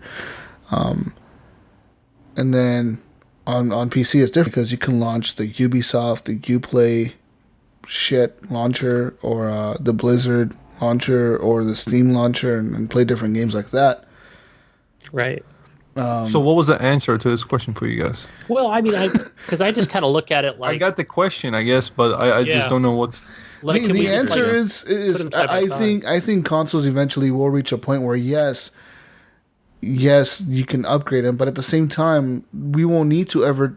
I don't think they ever need to do that because the rate of releasing consoles now, we're like every 3 years, every 2 years, they're gonna release a new one. You're not gonna need that. You're gonna just choose which one you. If you want to upgrade, you upgrade. If you don't, you don't. Like, And it seems to be a cheaper update than buying a whole $1,800 PC, right? card. PC, you buy the card usually. Yeah, that's. right? I'm sorry. As a PC gamer, PC enthusiast, that's where I have to disagree. Like, or what Alan said, because like it's like people always exaggerate. It's like $3,000 for a graphics card. It's really not. If in the long How much term, is a graphics card? like a really good one, like a maybe 1060, 1070, ran you what, Gunny? Like 300. Okay, there's a yeah, one even back better then. than This that. was back before the coin bit Right. crap So that was going on. But here's the thing: if I bought, like, say I bought my Xbox One when it launched, 2 years later, it's the new updated edition comes out, and that's what, another 200, 300-ish, right? I don't understand. It's like I'm saying, when you buy an Xbox, when it came out on launch, you spent, let's say 300, 500. 500, okay, even 500. What, 2 years later, an updated one will come out, right? New Xbox, blah, blah, blah. And then people buy that, and then they complain.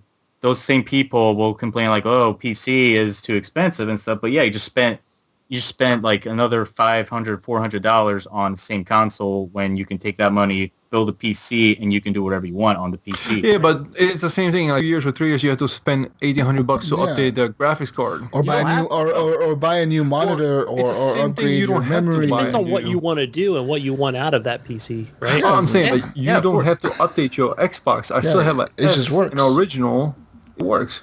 I mean, eventually I will buy X, but at this point I don't need it. But okay, but when the new generation comes out, what happens to all the games that you? They stay on. They still work. They all stay on. They still work. They're always going to be all of backwards coming out. Yeah. On the Xbox One, yes. On the Xbox One, that's how they're doing it. Everything just works. I have Conquer Live and Reloaded on the original Xbox. I put that in. No. Well, come on, Xbox One. Oh, yeah. Oh, come on. Hey, that's a good game. I wanted to play that. I was excited. Well, And okay, it go didn't buy a work. $60 original Xbox.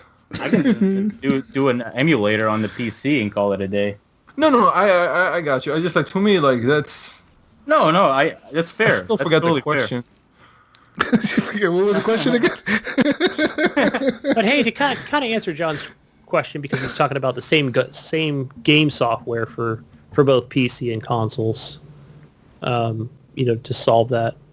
I mean, I don't know the difference really, like right now, maybe like as far as software for the different things like PC and Xbox. I mean, I only see it as, frame rates and memory. I see it as Steam has their own library. The reason, because I know Alan brought up, well, what's the difference between the PC, the Xbox, and the PS4?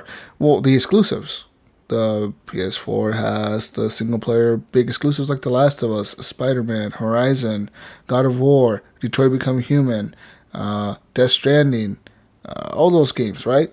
Like the Ghost of Tsushima. Those games are cool. So that's what you want. If you want to play those fucking games, you got to buy a PS4. On the Xbox, it's a little bit different. If you want to play Gears of With War friends, 4 online, if you want to play Gears of War 4, you can play that on your PC. It's just, I personally think you're going to have a different experience, maybe even a better one, because you're going to have better frame rates, better looking graphics, if you have the hardware to do it. But if you don't, you could just buy the Xbox One X and play it in 4K 60 frames on the Xbox. No, for sure. The way that I see it is if you want to if you want to do consoles, by all means, go for it. If you want to do PC, do PC. The only thing that I don't like is when there's misconceptions about either side. You know what I mean? So somebody like just trashing PC without even like knowing the real facts, then Fuck come on, PC. like. Whoa. Like this guy right here. Whoa. I mean, I think PC is cool, and I I get jealous of the games you guys get to play. For example, Frostpunk. I'd be killing all the little kids and shit. I mean, I'm just saying. I would want to play that, Work right? up in the coal mines, wouldn't you? Yeah, I'd want to play that, but I can't. Mm-hmm. So maybe one day I'll play it on consoles, but maybe I won't. And that's the price I pay for not having a PC. Yeah. I mean, I guess it comes down to like graphics or whatever. It's kind of a non-issue in some ways, I can right? see Xbox going with what's the Surface mode? Everything's streaming on whatever you have. Just some kind of streaming box, and it's just gonna be it. You want to get old games, buy them, downloadable content. Just Steam did it first. yeah, but just make it easier. I mean, they're gonna make it easier for Xbox finally. I mean, I think Xbox is competing with Steam, not PlayStation. Well, Like, right. They've always said that, right? It's like Yeah. Sony's competing with Steam. It's not. There's no way they're. I mean, it's one way. No, they're not competing, but they're going that direction because they see it's. Oh, gonna I be- see. They're the- trying to go for the same market. Yeah, Yeah, they're trying to go for the PC market. It's obvious they are because Well, at least it's in their the same exclusives on idea. there. Yeah. Yeah, they're going for the idea of the next console still can play the old games and the new ones. Keep your library forever. You're gonna have 500 games on the Xbox. My thing is, I would love to have a PC. I just can't afford it. And the thing is, I don't want to build a shitty PC and just get my ass kicked and still spend a lot of money on it. Do it. Yeah. Do And it. then the other thing too, guys, is I think, Amar, you can speak for yourself here, but I think with us, it's hey, this is where our friends are, Oh yeah, for sure. No, I totally agree. That's one reason why I got Xbox was because majority of my friends play it and We're not jump friends. on and play with them. Sorry, quote unquote friends. And I definitely play Xbox because of that. But I do my PC gaming when I want to play like certain types of games, and just that's what I do. When your girlfriend breaks up with you and you don't want to be with your friends. Oh, don't say that. Those are painful memories for me. All right. But yeah. Last question here, guys, from Jonathan Hall. He was on last week. Who? Jonathan Hall. Who? That guy. No fucking. What was the worst job you've ever had? Being a guest in this show. Oh man! Damn. It's a job. It's a task for you, isn't it? Yeah, Jesus. You get paid for this? It's Yeah. getting paid. You owe me 4 visits. Oh man, the worst job I've ever had. I had a job. I wouldn't say. So I used to work for this small realtor back. I was still probably 16 years old, and me and another guy, we'd go out and like people that would get evicted from their houses, and like small houses, right? That he managed or what have you, and basically just had to clean out like all the like garbage out of it, and take it to the dump, like all the furniture and shit like that, where they would just like That's they not, wouldn't even. That's not garbage. That's people's belongings. Yeah, pretty much. Like there'd still be like soup on the table Yeah, and Jesus. flies and Damn, bro, you you're just like going there, just fucking taking people's shit and dragging it outside, throwing it away. I can see it right now. Like, please, sir, this is my table. Get the shit out of here. Get the fuck off of it, little kid. I'm here to take this shit out to the dump. go to work, kid. You need a job. Oh man, that's crazy. It was a crazy job. Like, okay, so we'd show up right so at certain times where the realtor would be like, you know what? So just meet me over here. Like sometimes he would already have the door unlocked, and it would already have like the sheriff's note on there, and like there was like a padlock. Like people got evicted, and yeah, Were you it ever was. scared for your safety at some point. I can see, no, I'm not even joking because that No. can seem like Yeah, I could see So people this was fucking getting actually in a crazy. nice town. Oh, okay. Yeah, it was actually in a nice town, and it was pretty safe, and it was always in the daytime. So It's not like the show Repo Man, where like you show up like in the middle of the night. fucking, like we would pull the truck we're gonna up. pull up right now and just dump everything in the truck real quick while they're gone, and then you kick in the door and start taking all their shit. Like we'd get some weird stares from the neighbors, Yeah. like, yeah, those people that used to live there, they were no good, so like Damn. almost like we were doing them a favor, Yeah, those broke bastards that used to live there never paid their rent. Dead beats. That sucks, man. That's crazy. I mean, there was just like, you know how people would like leave just food on the table, like they were eating, and then there was an emergency and they'd leave, or they were use the restroom and it was like they just clogged vanished. up or something. Yeah. Yeah, stuff like that. Oh, that's I didn't have disgusting. to clean it like a maid, but just had to take all the, you know, it was still pretty. Well, did you like ever clean up places that had squatters in them? Yes, there was a couple times where we had to do that. Fucking squatters. Like we're come in and they were just like, what are you guys doing? No, I was just trying to get some sleep, you know, like, oh my. We live here. You know? It's like, oh, no, you don't live here. This is on my This is awkward. Out the window they go, you know. Like Fresh Prince of Bel-Air. When he throws But it's not like it mattered like if they ever ruined or anything. The places were already ruined, so Yeah. they were pretty I- trashy. I had a job similar to it. This was a fancy, nice like neighborhood, but the lady was just too busy, and she never cleaned her pool, and she just let it rain for years, and I had to clean up and paint her pool, and oh my goodness, I had to fight off snakes, dead squirrels, millions of frogs. I mean, it was just awful, and then the pool was full, and it was covered in frogs and snakes. You It see was Alan awful. fighting all the snakes and the frogs? I can picture it in my head. Like Alan putting on a bunch of like armor What did you on do with and all the shit, like his suit on. I'm gonna go After fight the Alan was We done frogs. just drained most of the water, and then they just kind of like start running away. After Alan was done with the job, he goes up to the lady. It's like, what was my task again?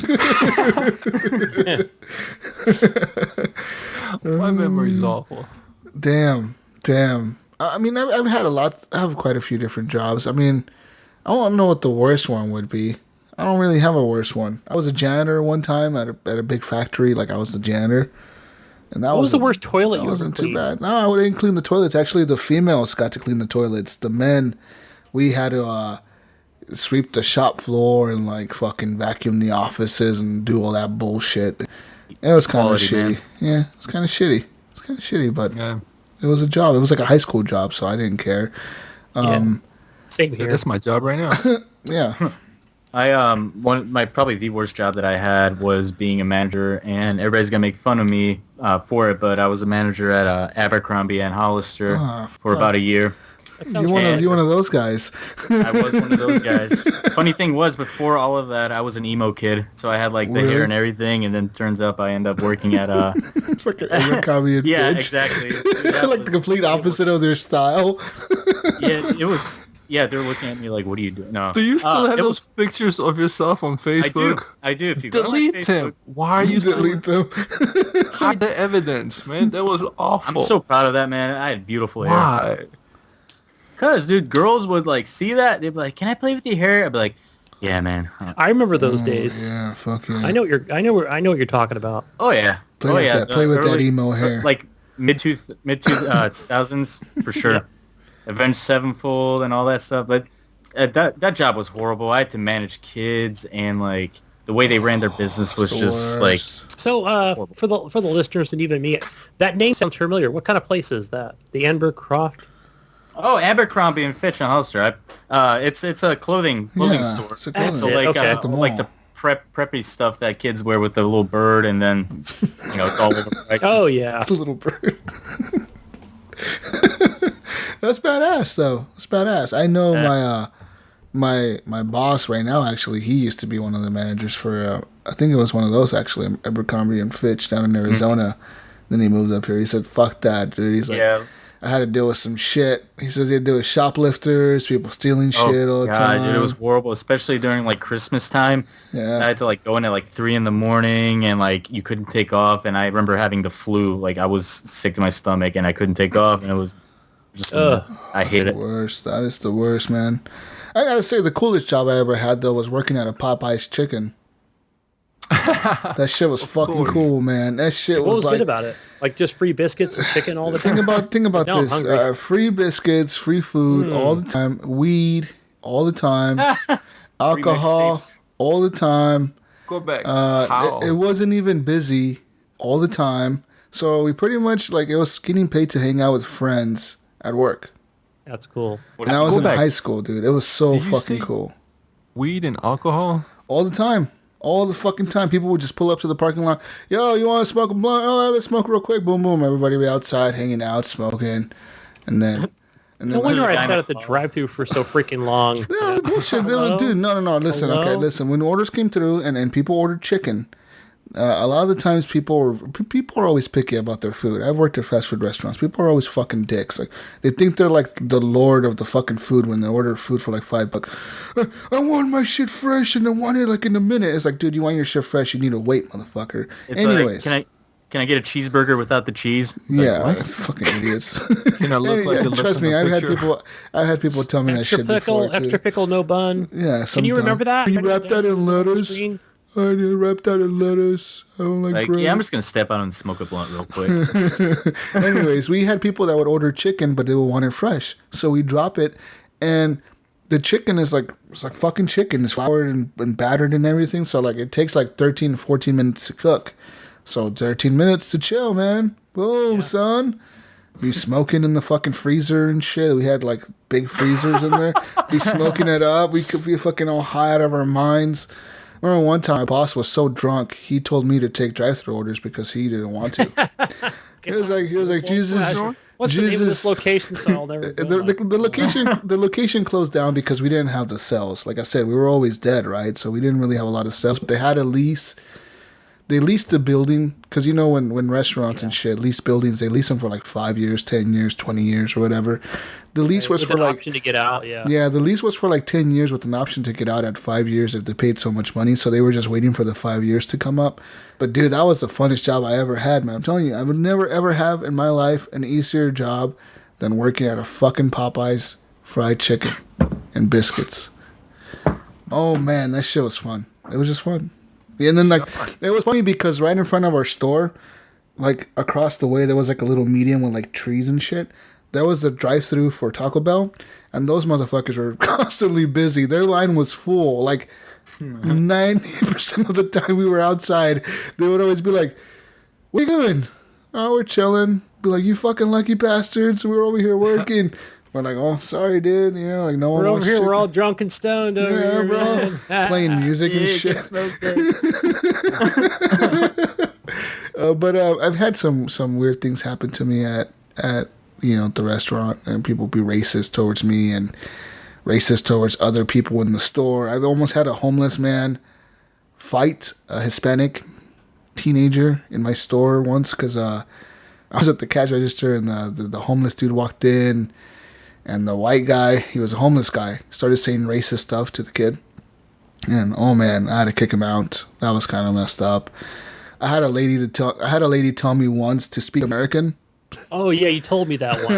I got mad at that I one. got that one. Speak American. Go This back. is America. Speak American. I was like, oh man, I went off on her. I told her real quick how I felt about American speaking. Sorry, I can't speak American. Like an American Dude, you ain't know a what? I fucking went told language. that you several fuck. times, and she's from the Fiji Islands. Yeah, man, that's so frustrating. It's like She's dark, you know. And you go back to your dipshit. At own least country say life, like speak I English. live here. I'm an American Yeah, citizen. man. Like, oh, it's so frustrating. But I've had that happen to me before, so I know how it goes. But yeah, to all the people out there working like retail jobs, shout out to you guys, because that shit ain't easy, bro. That shit ain't fucking easy. You guys deserve an applause, because yeah, even fast food workers, like you guys deserve an applause. Speech. Even the drug dealers. Even the drug dealers dealing with the late payments, you know, you deserve an applause. We love you all. Happy support. Jesus. Barbecue time. Yeah, President Jesus. Good speech for all the retail workers. All the foreigners out there, locals. But you know what's funny, man? I worked at a T-Mobile store, which was a little bit further away from the city. Mm-hmm. And oh my goodness, man, I got called everything but where I actually am. I got called a black guy, Egyptian, a rock person, which I have no idea what that means. What is a rock person? Okay, I don't want to know. Well, what is Somebody a rock Jamaican. person? Jamaican. Somebody that hides in caves, I guess, like a Bin Laden or something. I swear, I got it all. I got it fucking all. It's so fucked up. You're built like a rock person, Alan. I'm gonna Guy calls Google. me Jamaican all the time. I googled the rock person. You are Jamaican. Well, What is a rock person? Dude.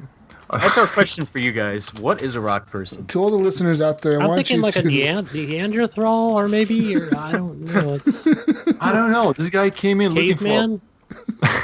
person. This guy came in looking for a rock person, and my coworker was like, "Who? The other tall guy. Maybe Looks the rock. Maybe because you look like the rock. No. He meant the next thing he said the black guy. So black people Maybe 'cause are you rock look the people? rock. I don't know. He just knew that I was.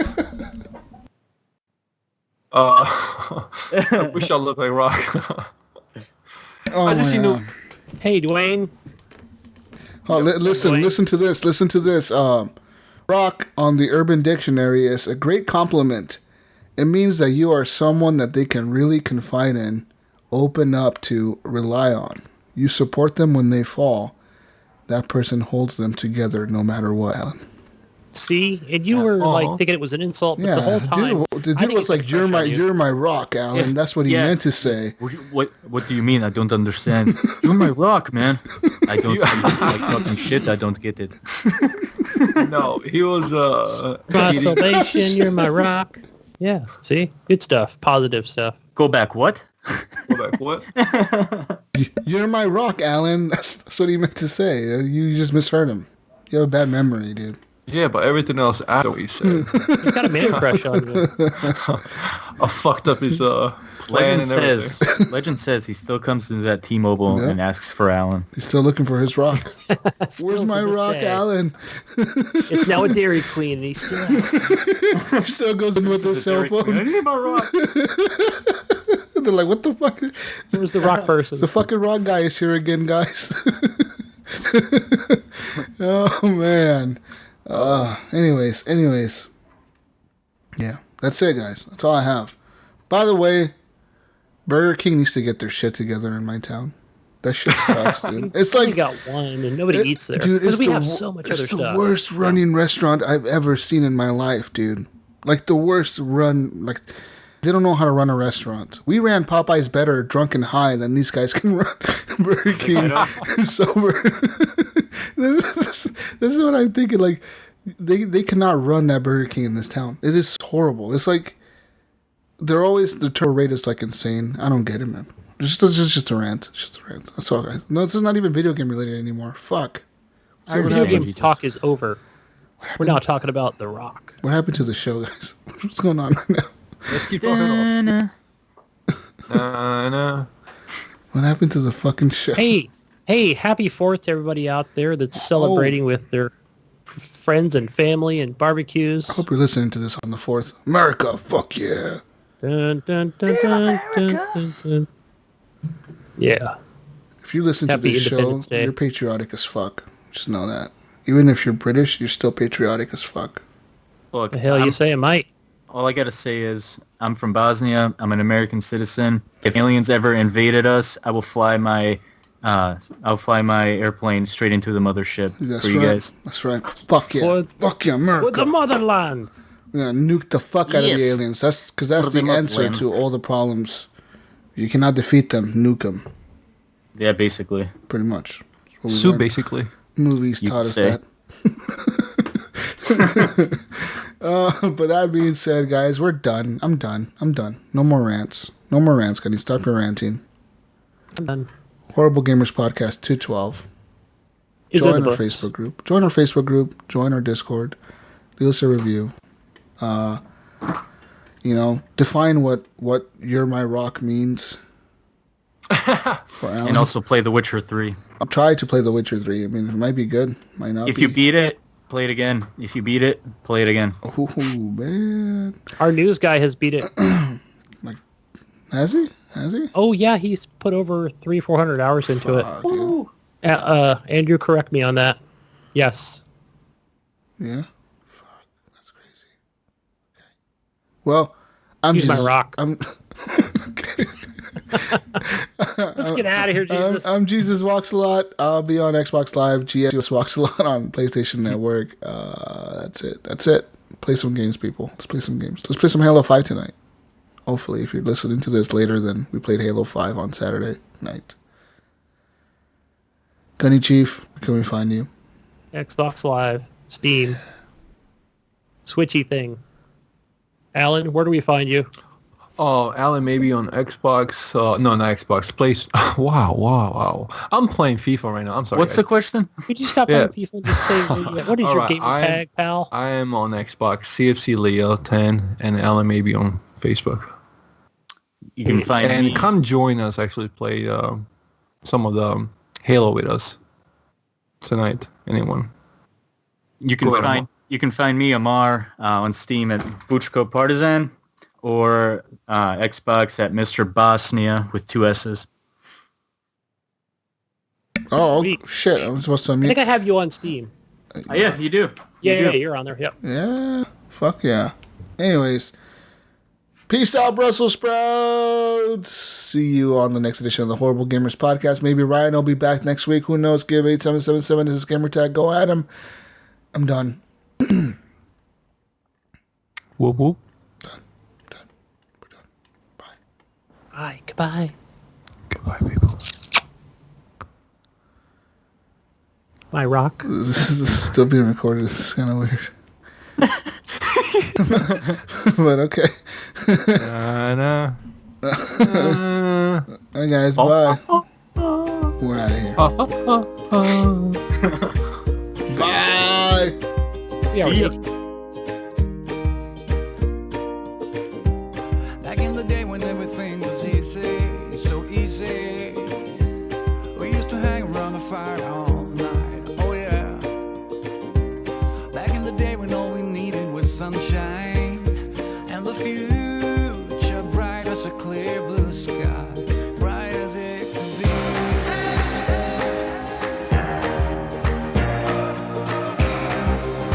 Oh yeah. There was a time when everything was magic, just magic. When every day was like a new blank page, oh yeah. There was a time when our life was simple, and all we had to do was to believe. We were waiting for a star to fall, everything's beautiful. We were celestial, waiting for a star to fall, everything was possible.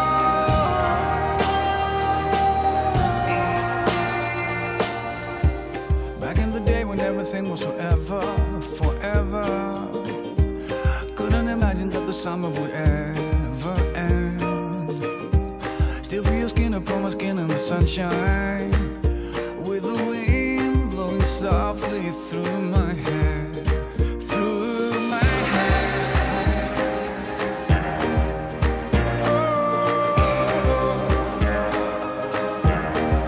We were waiting for a star to fall, everything's beautiful. We were celestial, waiting for a star to fall, everything was possible.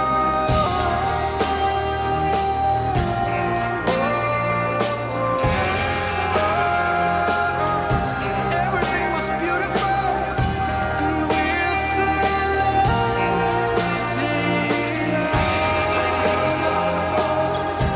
Everything was possible.